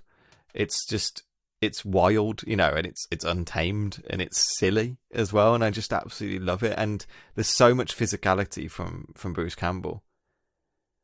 Oh yeah, his physical acting in this is like it's impeccable. It's top. You can't get any better than it. Can't get any better. Like the way he is when his hand gets possessed, it's so good. I was but that's that scene when he's like sitting in the cabin with the with all the kind of like the lamp laughs at him. Like, everything turns on him like he's playing that song to Linda earlier on the piano. Yeah. And then the cabin starts mocking him with that same song, like playing it to him and stuff like that, and like kind of torturing him and stuff. It's so good. Yeah, it's the whole like, why are you torturing me from the first film, but just amped up like in such a great degree, and the whole just cabin then takes on like a personality. The cabin at that point, the cabin's become like an icon, you know, and it's it's why to this day people are visiting where they shot and stuff like that and things. It's you know, and obsessed with. It is a cliche to say the location is a character, but in this film, it 100%. It is. The first one not so much, but this cabin in the second film, it's like a living entity. Yeah, so much so that it, like the trees are like walking by the end and stuff. The whole surrounding area like becomes alive and stuff. It just becomes like a cartoon. It becomes wild, and it's definitely what made me adore this film. Like, I know that like when they were shooting it and developing it, they knew Bruce Campbell could flip himself. It was a trick that he'd do at parties all the time, basically. Like, so they were basically writing it. Okay, we're going to write Bruce flip himself, and how do we get there? Well, what if his hand's possessed, and what if he's fighting with his hand?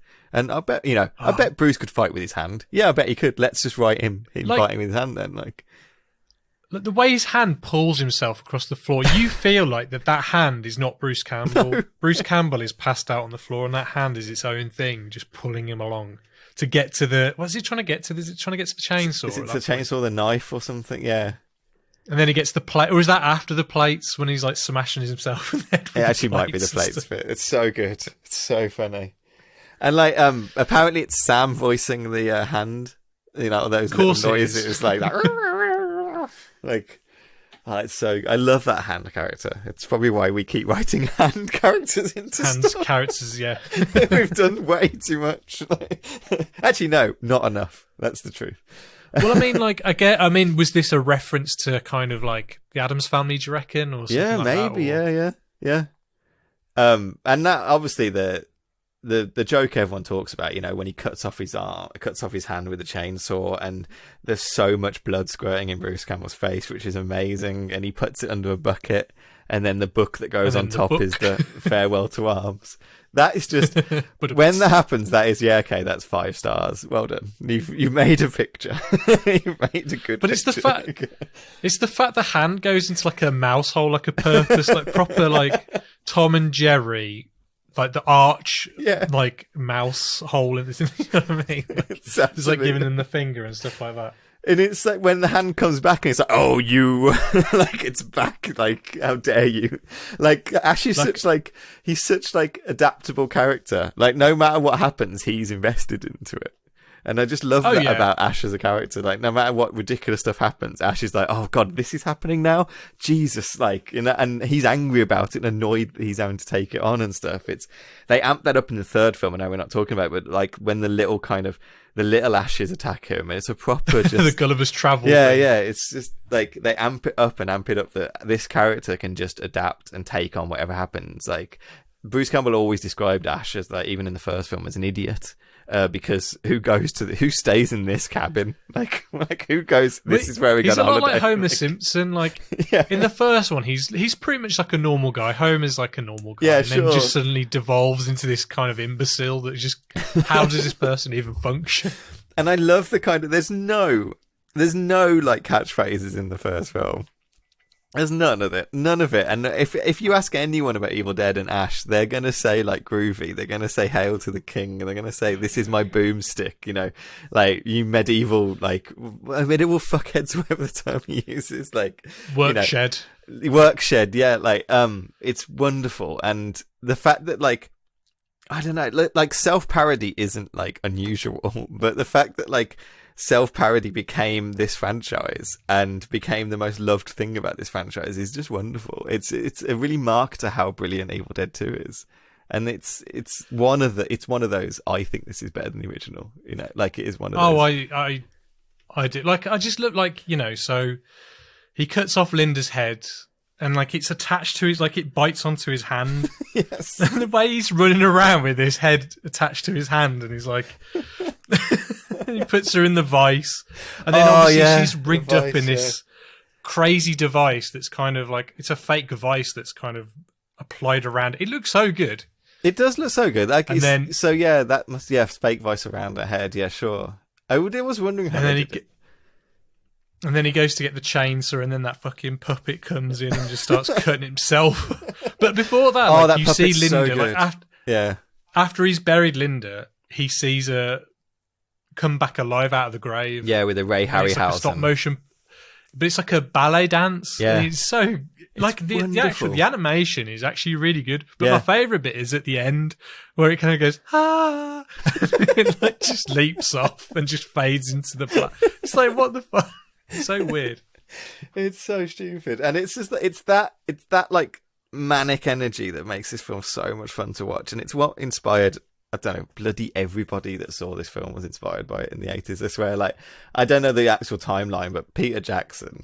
He 100% must have, like, for bad taste, that must have been. And like Brain Dead. And Brain Dead. Like, and like, I don't know if Brain Meet the Feebles. I can't remember when Meet the Feebles came out.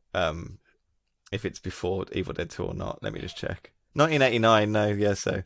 Yeah, Bad Taste is 87, Meet the Fables 89, yeah, it's absolutely. Like, I like Brain Dead, but I don't think it has the smarts that this film has. No.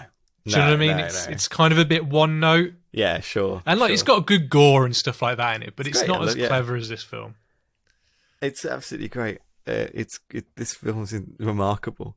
And like, I want to talk a little bit about it. Like, it works because of Bruce Campbell, and I think, like, weirdly enough, like, Bruce Campbell gets a lot of praise. I'm not going to say like he gets no praise. He gets a lot of praise. He's like, you know, we alluded to earlier, he's a best-selling author. You know, he's shown up in tons of stuff. He might not have like, you know, Oscar-winning career, but he's like a prolific actor in both like TV and film. Like he's people follow. He's one of the early people to probably make that kind of like con circuit stuff, really work for someone. But I think like him in this film is just one of those performances that I've caught. Like, how didn't you do this in the first film? You know what I mean? Because he's like, it's like a career of like a dancer who's spent his whole life watching like Three Stooges sketches and knows he can do it, but just needs like the platform to show that he can do this. And I think like I think you feel that energy from him, that fun from him coming through the kind of film as well. Like it grabs you into it because Bruce Campbell's so all-encompassing. Like this whole film is almost just him, and the later on the kind of other characters come in, but it's mainly him carrying it. But he kind of does like a Nick Cage kind of performance in this. Like, sure. It's just so full on, and it just makes me wonder like how. Like I love them both. Don't get me wrong. Like how did he not get the career that Nick Cage had? Do you know what I mean? Like how come he didn't get to become the Oscar winner and stuff? Because I'm sure he's probably got it in him. Yeah, but like it's just. I love it. Like he's got. I love like his role in Hudsucker Proxy. I think is amazing. He plays Schmitty. What's he in reporter. Isn't he like a journalist? Yeah, he plays the other reporter. It's an absolute bit role, but he does it. He does it with such like panache that it just I always sinks in my head. Like that performance, he's properly doing that kind of cigar chomping, like "Hey, how you doing?" like kind of stuff. Like he's properly like sunk into it. I always remember him in like the Spider-Man films. Like it's such good cameos to the point that like all the fans were saying that he might be Chameleon or something or Mysterio. No, I think he like there are storyboards that Mysterio would have been Bruce Campbell in the fourth film. Such a good idea. Apparally so. Yeah, sure. And I think that would have been great, but I love the fact that his character in the second film is Snooty Usher. It's the best character name. And I like his line in the third one. I am very French. Yes. I love him in the third film. He nails the scene he's in. Like almost it needs more of him, like the third film does. And like we talked about earlier, like Bubba Hotep. If you've never, like everyone should watch Bubba Hotep. Bubba Hotep is like it's from the mold of Evil Dead. Like it is because it's giving something. What I love about films like Bubba Hotep, and when you talked about like the Sam Elliott film earlier as well, I love taking something that's ridiculous and treating it with heart. And I think my favorite thing about Bubba Hotep is the story of like Elvis and JFK, who neither of them are Elvis or JFK, but they believe they are. So they are. Hang on, I always thought that Elvis was actually Elvis. Well, you don't know. Like, they're both old people. I always thought that he was. They're both old people living in, like, an old people's home, Like, they both have their reasons for why they're the famous people, but there's no confirmation of it. But they're both performances, Ozzy Davis and Bruce Campbell. Performances are so much full of heart that but halfway through, you're like, yeah, okay, that's Elvis anyway. And JFK. Yeah. That is. Like, and they need to save the world or save this old people's home from this mummy, that are killing them all. The ass sucking mummy? It's utterly ridiculous. Like it is, but it's done with such like genuine like love and just genuine care, and both the performances, Bruce as well, is done with such like, such attention that it works on such a great level. It's such a good film. Like, yeah, 100%. If anyone hasn't seen it, it's by what's his name, Don Coscarelli, and he did the Phantasm series and Beastmaster and stuff. Did he do John Dies at the End as well? He did, yeah. Direct that. He did, yeah. Yeah. It's a shame they never got because they always said they were going to do Bubba Nosferatu, and every time they kept talking about it, they were saying Paul Giamatti was going to be in it, who I think ended up being in John Dies at the End. But sure. But like nothing ever happened. It does, yeah. It sits as this weird like curio, really, doesn't it? Of this weird film that popped out at some point that actually is really good, but they never made a sequel. I think I was super excited for the film that Bruce Campbell ended up making called, was it I Am Bruce? My name is Bruce. My name is Bruce. My name is Bruce.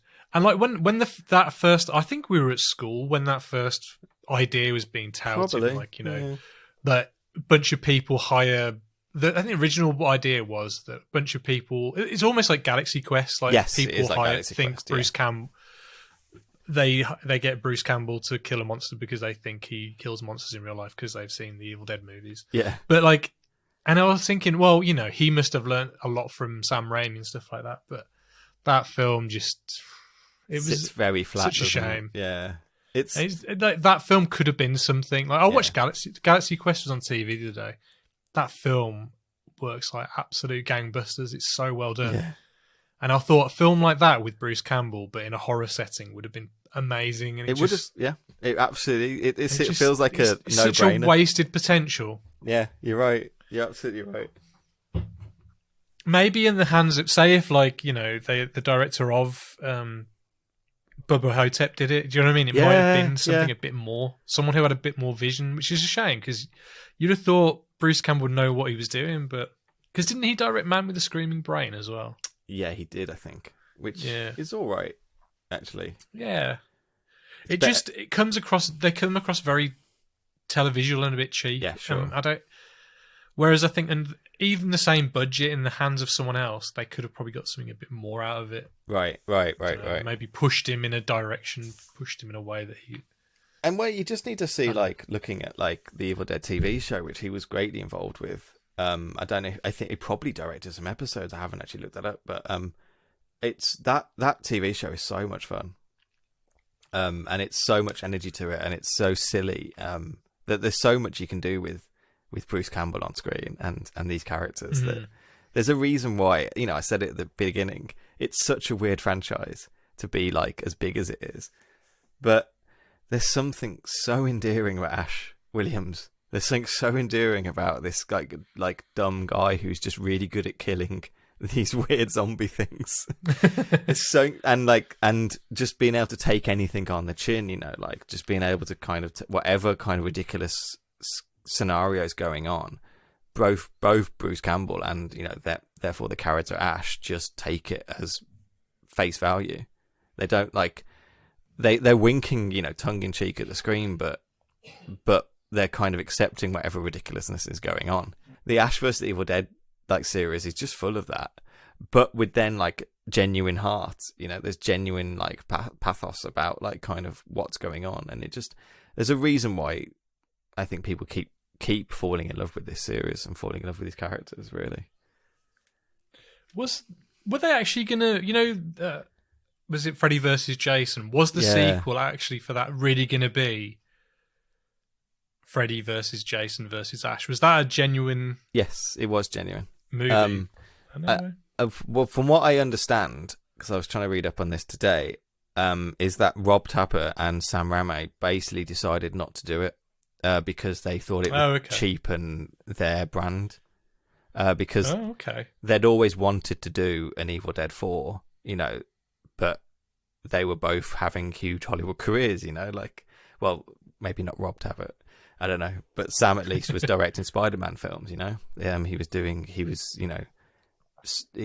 reinventing what a superhero film was. You know, like so he wasn't really just going to make Evil Dead 4 at that point. But I think they were concerned about if they put Ash into this franchise, then they'll never get to do an Evil Dead 4. Was their thinking, so it was their own choice not to do it. Well, going back to Spider-Man though, like.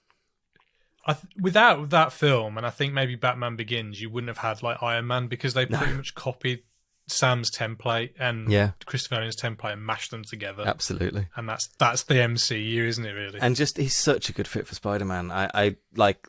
There's a bit in Evil Dead 2 when the camera is kind of paving over the roof of the cabin, and after each like timber it passes, there's a noise on camera. It goes like it does it in the first one, but it's in the first does one it as well. Better in the second one.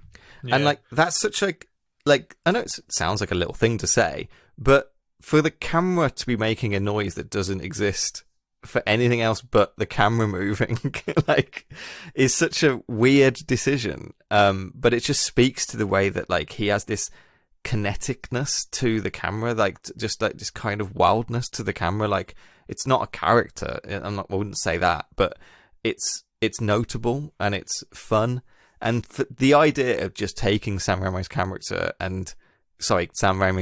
camera and then attaching a spider web thwip to it and letting it fly through New York is like a no-brainer. Like, of course he was perfect to direct Spider-Man.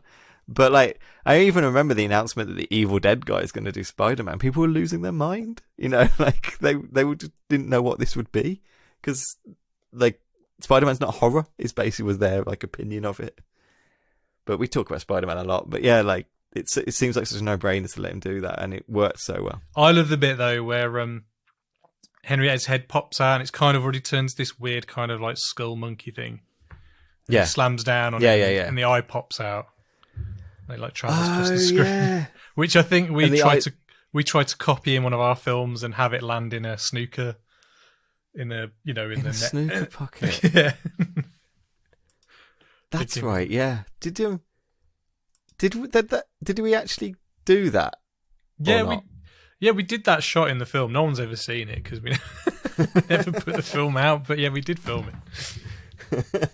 I think I remember somewhere, like, when they were shooting that film, they had a specific setup or specific camera setup just for that eyeball. Oh, yeah. There was sure. like something incredibly accurate for it. For ours, I think we had you on the floor, and I think we had you lying on a skateboard, and you were just holding it up on a stick. Yeah. And then someone just pulled the skateboard, and I think it just fell off every time. And, like, it never looked straight, the eyeball. It just kept wobbling around.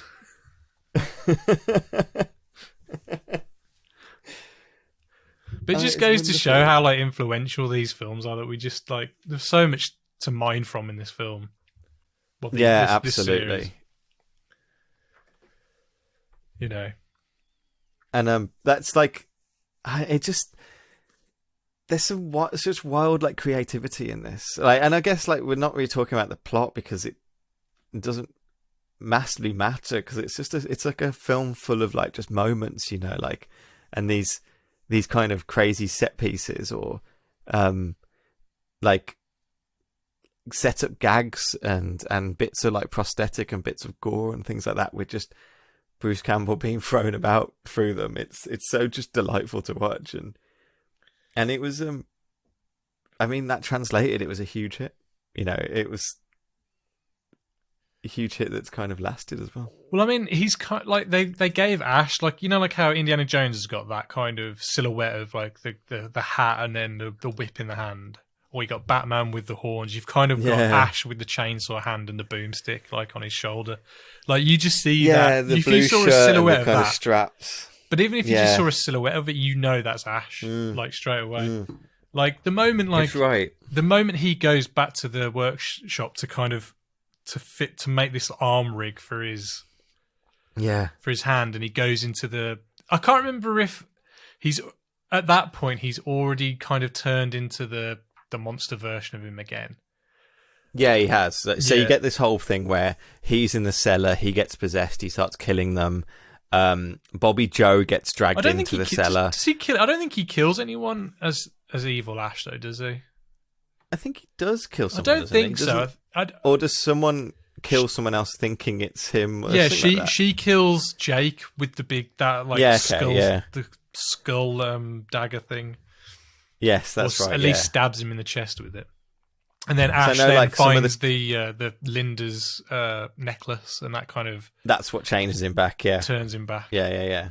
Why, I don't know, but it does. The power of love. The power of I don't know. It's because Ash is so he's got such personality, he can force himself out of the kind of possession. But yeah, so that after kind of he sees the necklace, that's when he modifies the chainsaw, and they attach it to the stump, which I just love how, like, it's I think they even say this, it's an absolutely thing they just had in their head. They had this image of a guy with a chainsaw attached to his hand, and they wanted to put it in the film.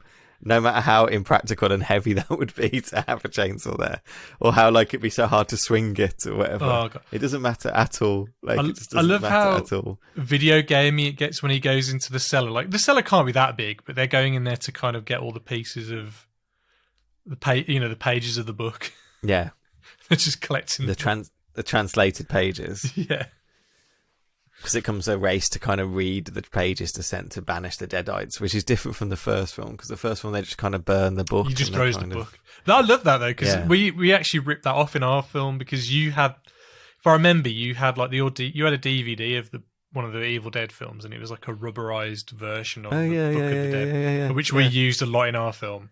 And I even created a stop motion version of the plasticine version of the book. The tongue came out and everything. God, we just robbed everything. Stole everything. Yeah, we even called our main character everything. Ash. So yeah, I mean, our main character was called Ash when we weren't making horror films. Yeah, we had Ash Williams in a film that was just like a teen drama or whatever the hell that film was. Like, it's just like we need a character in our film called Ash. That's how it works. Like, because Ash is the best thing that exists. What we didn't have is an Oldsmobile. Oh, yes. Put an Oldsmobile in the car, which shows up in this a lot, and it shows up in the second one. I mean, the third one more. Well, I love it. You do you see it get sucked in this one? I can't remember. Yes, you do. Yeah. Because the end of this film is they end up reading reading all the translation. A portal appears that starts sucking everything through it to banish the Deadites, and then it spits them out in like 1300s medieval Europe or something, and So yeah, like it spits out the car and the car goes crashing to the ground, and then followed by Ash going crashing to the ground as well.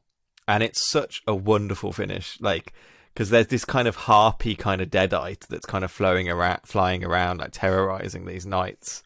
And Ash kind of like in like a heroic kind of like hero moment, like pulls out the gun and just like blows it away out of the sky. With the kind of and with the kind of like just like they all kind of run round him, hailing him as like the new hero for the era, don't they? And he kind of breaks down like a like, why am I stuck here kind of. And they do the same thing in. If this film's made now, that would have been after the credits. It would, absolutely would have been, yeah. I love it as well though when he's just before he gets like there's that weird monster with all the heads of like all the people that died in the film and stuff like that. Yeah. Like he gets that grey streak and it's like a stop motion effect. Stop motion greying, yeah. Yeah, it's so good. Oh, I forgot about that. Yeah, that's so good. But yeah, I was going to say the funny thing about the ending of this film is then they reshoot it for the opening of the next film. So like what I really like about all three of these films is that each one of them reshoots the first. It gets shorter and shorter each time, doesn't it? So is it like it's a famous person plays Linda in the third one, isn't it? Is it Bridget Fonda? It's Jane Fonda. Bridget Fonda. Sorry, not Jane Fonda. Bridget Fonda, which is very weird. Like very. And then she ended up marrying Danny Elfman, didn't she? Who I think did at least some of the score for Army of Darkness. Oh, did he? I didn't know. There's definitely some. Like everyone meets everyone through Bruce Campbell. Bill. Who? Bill? What? Everyone meets everyone through Sam Raimi, I think. And like, yeah, we won't talk about the third one because I think maybe another time we probably could do the third one, frankly, because we're doing the 80s. We're concentrating on the 80s. Yep. But just as you said right at the beginning, the kind of way that you can track 80s filmmaking through Evil Dead is perfect for our like setup for our miniseries. I think like the film opens with this kind of grindhouse 70s horror, which is very cut back, very washed out, very visceral, very gory, grainy grainy as well. It's it's boosted up 16mm, I think. I think. So it has that kind of very tangible like look to it.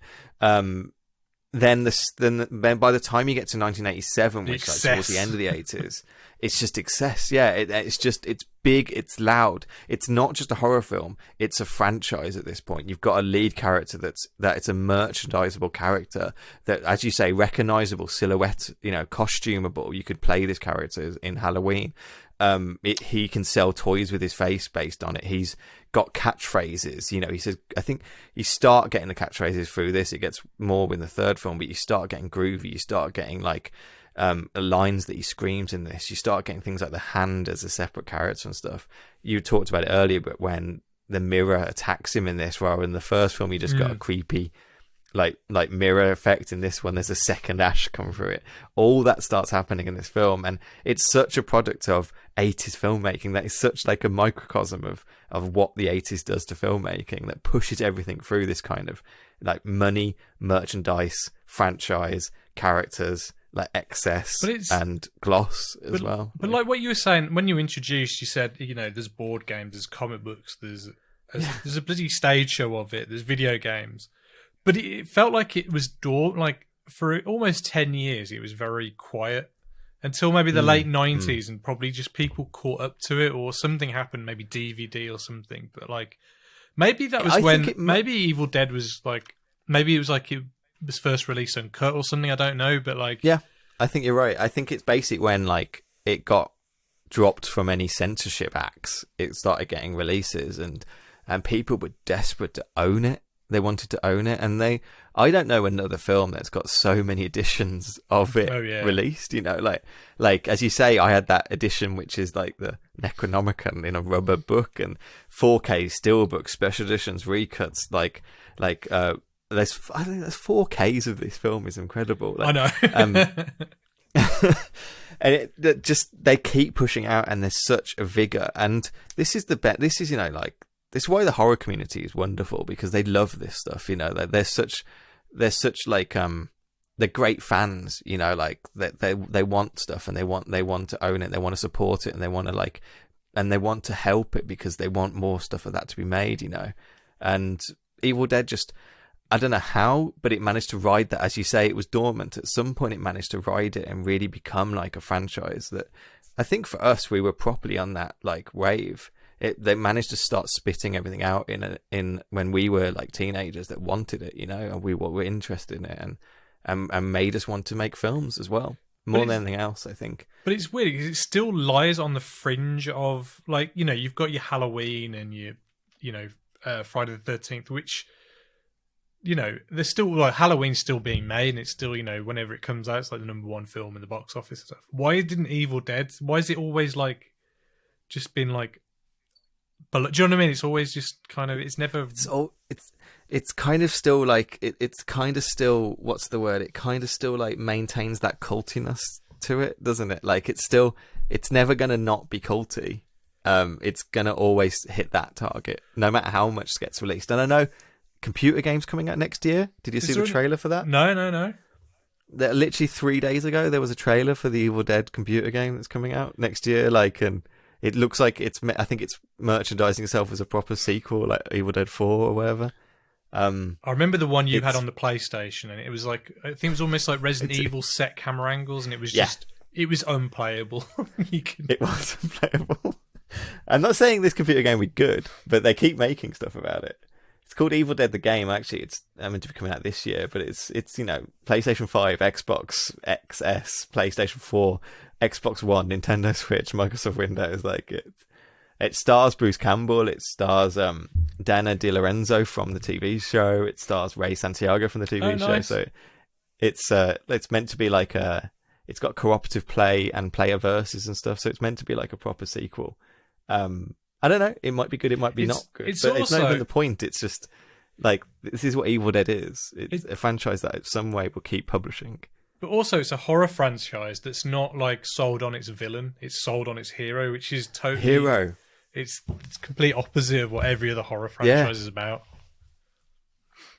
Which is why it would have been perfect to do Ash versus Freddy versus Jason. I get their point about diluting the franchise, but I actually think it wouldn't have mattered. Although I don't know, I mean, both Freddy and Jason haven't been able to just continue their story. That they've both had to go through like gritty remakes, and maybe that's the only way it can happen with Evil Dead. But I don't know. It's worth mentioning they did do a remake in 2013, though it's not actually a remake. It's just it's again another sequel, really, and it didn't really make any money. It didn't have the fun of Evil Dead in it. It's a very fine line of it being a comedy but still being totally horrible at the same time. Like, you know, yeah, just being like just full of, like, I think if you have if the violence is too realistic in it, it needs to be, like you said earlier, it needs to be like a cartoon, but at the same time still look horrific. I don't know, it's a balance that I think only Sam Raimi can really do. I think you might be right. Even when, like, I love the TV show, but it doesn't, it plays up more of the kind of cartoony aspects of it than the films do. Really, it sinks into the kind of, you said it earlier, like Homer Simpson, the Flanderization of kind of like Ash's character, of him just being a complete joke. It plays up to that more than you expect. But yeah, I mean, talking to Sam Raimi, like, he hasn't done a film in forever. It's almost been 10 years. Like, I think by the time Doctor Strange comes out, it will be like 10 years, I think. 10 years, because Oz, I never saw Oz. I saw Drag Me to Hell, but I never saw Oz. Drag Me to Hell felt like the closest thing he's done to Evil Dead since Evil Dead 2, really. And I actually quite enjoyed it, to be fair. I thought it was a good film. Yeah, I enjoyed it too, I remember I was with my friend Mark Breeze, and he turned around to me and he goes, "Am I supposed to be laughing at this?" And I was like, 100%, of course you are. Yeah. There's a fucking laughing goat on the table talking with them, like, as they're like doing the seance thing. But as you say, it's this perfect mix of this is funny but also horrible, and that doesn't exist in many places outside of outside of Sam. Yeah. So I'm very it seems like an absolute it seems ridiculous that it's taken this long to get him to do a Marvel film. And he wasn't even the original director for Doctor Strange. So, well, was it meant to be the original director? I can't remember who it was. Scott Derrickson, I think. Is that his name? Scott Derrickson. Yeah. Okay. Was that who it was meant to be? Well, he did the first one, so I assume he was meant to do the second one. But they announced it as like a horror sequel as well, and people even then thinking, well, why not get Sam Raimi into it then? I've got a feeling. I don't know, but yeah, like, I think Sam Raimi being picked for that is perfect. I hope Bruce Campbell turns up, but I think it'd be very disappointing if he doesn't turn up. I have to say, like, even if it's just a quick cameo, I'll be looking for it. But I'm interested to see what Sam does. You know, like, I love these Evil Dead films. I love the Spider-Man films. I'm really interested in seeing what Doctor Strange is, and you know what he is. You know, in modern filmmaking, as you say, it's been 10 years. So I wonder why. See what he's got. I wonder what has stopped him from directing in the last 10 years. Like, is it just projects have not turned out, or is he just kind of like just enjoying himself? Like, I have absolutely no clue. I don't know if he tried to get some started and it didn't work for him. I don't know. I really, really don't know. It's weird. Like, I don't know. Sam's a weird guy, I think, to be honest. Yeah, because I think, other than the Spider-Man... Yeah, so he did the 3 Spider-Man films, Drag Me to Hell, and then Oz, I think. Is that it, I think, in the last 20 years? Yeah, basically. That's crazy. I am looking here. He was attached to a couple of things over the years, but they all seem to just peter out.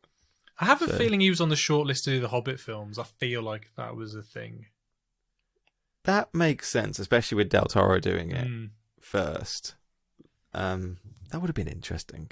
If anything, it would have been interesting. I'd love to see Del Toro do those films, to be honest. Yeah, whatever.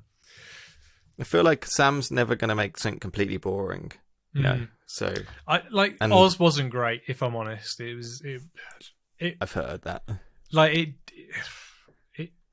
Sam didn't come through in that film for me. Like, I don't. Sure. So I'm just interested because that was a Disney film, obviously.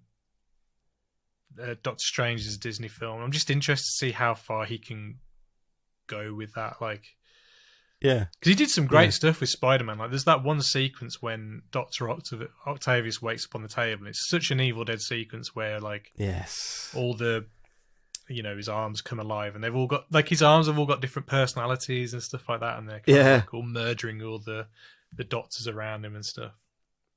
And just attaching the cameras to his, you know, to the limbs of Dr. Octopus and to Spider-Man himself is such genius. It feels like something that's obvious, but it is such genius the way he does it. And I mean, Spider-Man 2, I think we talk about Spider-Man 2 a lot, but I think it's a perfect yeah, film. it's great. Like, I do. Like, and so I'm really looking forward to seeing what he does with Doctor Strange, and just really hoping that it's, something good. I want people to make good films, I want people to make good films. That's crazy. That's crazy thing.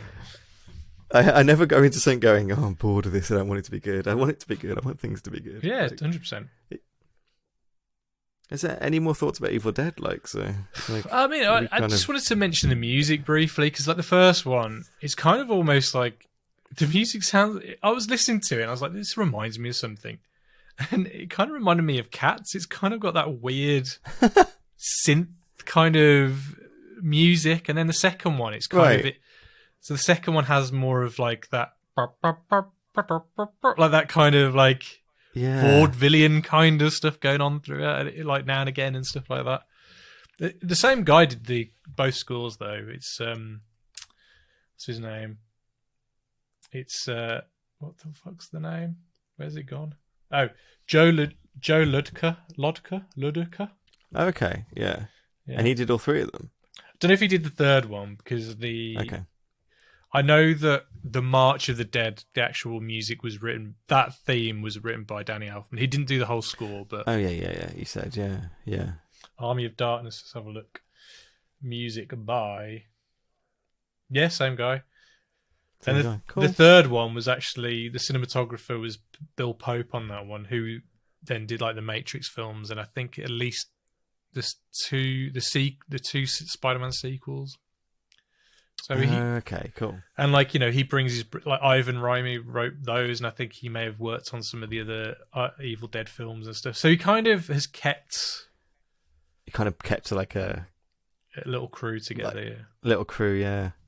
It's so interesting to me the way they came up with the Coen brothers as well. Like, I know Hudsucker Crime Wave counts, but I know the Hudsucker's the only time that really, after they both got success, that they worked together. And I love Hudsucker Proxy. I really, really love that film. I would love to see them do something together again. I don't know, it's fun that they all knew each other. I think if I remember right, this is a really weird thing I was reading when I was researching this. They wrote the character of Annie, Sarah Berry, I think. Oh, Bobby Joe. Well, they wrote one of the women characters in Evil Dead 2 to be Holly Hunter because they were living with Holly Hunter at the time. Oh, okay. And Robert Tapert, the producer, basically said, no, we need what did he say? He says we can't have her. We need a real chick in it or something. We need someone with sex appeal or something. Well, I think he was definitely the guy when they did the third one. He wanted naked girls being whipped by skeletons and stuff like that. He like in the first one, I think there's a quick nude shot of a woman, isn't there? I think which they there are some which they refrain from doing in the second one, I think. And I think that's Rob Tapert's doing. Apparently, when they did the series, the showrunner had a lot of issues with Rob Tapert. I think he's got a very particular way that he wants the Evil Dead franchise to go, which is a bit of odds of maybe what Sam Raimi and other people want. So. Right. And that's one of the reasons why it's one of the reasons why the show kind of, I think, ended like it did, because I think the showrunner had a lot of issues with Rob Tapert because of what he wanted was totally different. So that might come to some of the explanations what we're having about why it has weird amounts of breaks and doesn't quite get used all the time. That Rob Tapert's just quite controlling over that. He's quite. Well, I guess it's probably the three of them have probably got a stake in it, an equal stake, and I guess if one of them doesn't agree on it, it just doesn't happen. So they will have to agree on it. Rob Tapert's got a weird kind of producing career. He hasn't done that much outside of Sam's films, but he did a lot of Jean-Claude Van Damme films. I think he was the producer of Time Cop, I think, and Hard Target, I think. But outside of that, he's really only Sam Raimi films he's managed to produce. So, and he's obviously stuff. Because obviously Sam Raimi's got his production company that did 30 Days of Nights and the Boogeyman and stuff like that. So I think he obviously worked on those. I'm guessing, and the Darkman sequels and stuff like that. Yeah. And obviously, Evil Dead, the remake, was directed by Fede Alvarez, who basically, Sam Raimi was I love this kid, he's my friend, make him do Evil Dead, really. Oh, okay. And Fede Alvarez then did I I can't remember if Don't Breathe was before Evil Dead or after. I think it was after, but that was really quite a big horror film as well. So that like their tendrils kind of like exist still, don't they? Which one was that one? Was that one with the blind guy? No. Don't Breathe. No, I don't. Well, yeah, they get trapped inside the blind man's house, don't they? So they can't breathe because that's the way they give away their. Yes. Yeah, it is the blind one. Yeah. And obviously he did Chaos Walking as well this year, which I haven't watched. But he didn't direct it because Doug Liman directed it. But that film was that the one that was like Doug Liman has a weird like. I'm totally off topic now, but he has like a weird like. He seems like an odd person to work with because all of his films seem to have issues and problems, and some of them turn out really good, and some of them turn out pretty bad. So, I don't think I've watched a particularly boring, like Doug Liman film. Like Jumper, maybe was a bit average. Jumper, yeah. I've been a long time since I watched Mr. and Mrs. Smith, but like Edge of Tomorrow, I think rules. American Made, I think absolutely rules. Yeah. I love American Made as well. Like so. Chaos Walking I haven't watched, but apparently Fede Alvarez did the reshoots. As you were saying, he always has trouble. He always has trouble in his productions. Oh, so he shot like the reshoots for that film. That's interesting. Yeah. He came on to do the reshoots because I think because Doug Liman's sets they go over budget, over time, over like on their own path or something. So anyway, we totally veered off topic. Are you any final thoughts on Evil Dead before we? Wrap it up? Not really. I think I think this was a really good, even though we weren't really planning it, I think it's a really good to sit down and talk about these films in light of like 80s films, and I think it puts us in quite good stead to kind of work on for our miniseries. Really, just watching this kind of beat up old like 70s horror film get turned into this franchise kind of character stuff, like not character stuff, but like franchise kind of like character really, and I think that speaks a lot about 80s films, which is kind of cool. Awesome.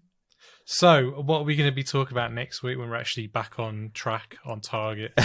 Well, we should be finally getting to Altered States, which we did already announce, which should be exciting actually.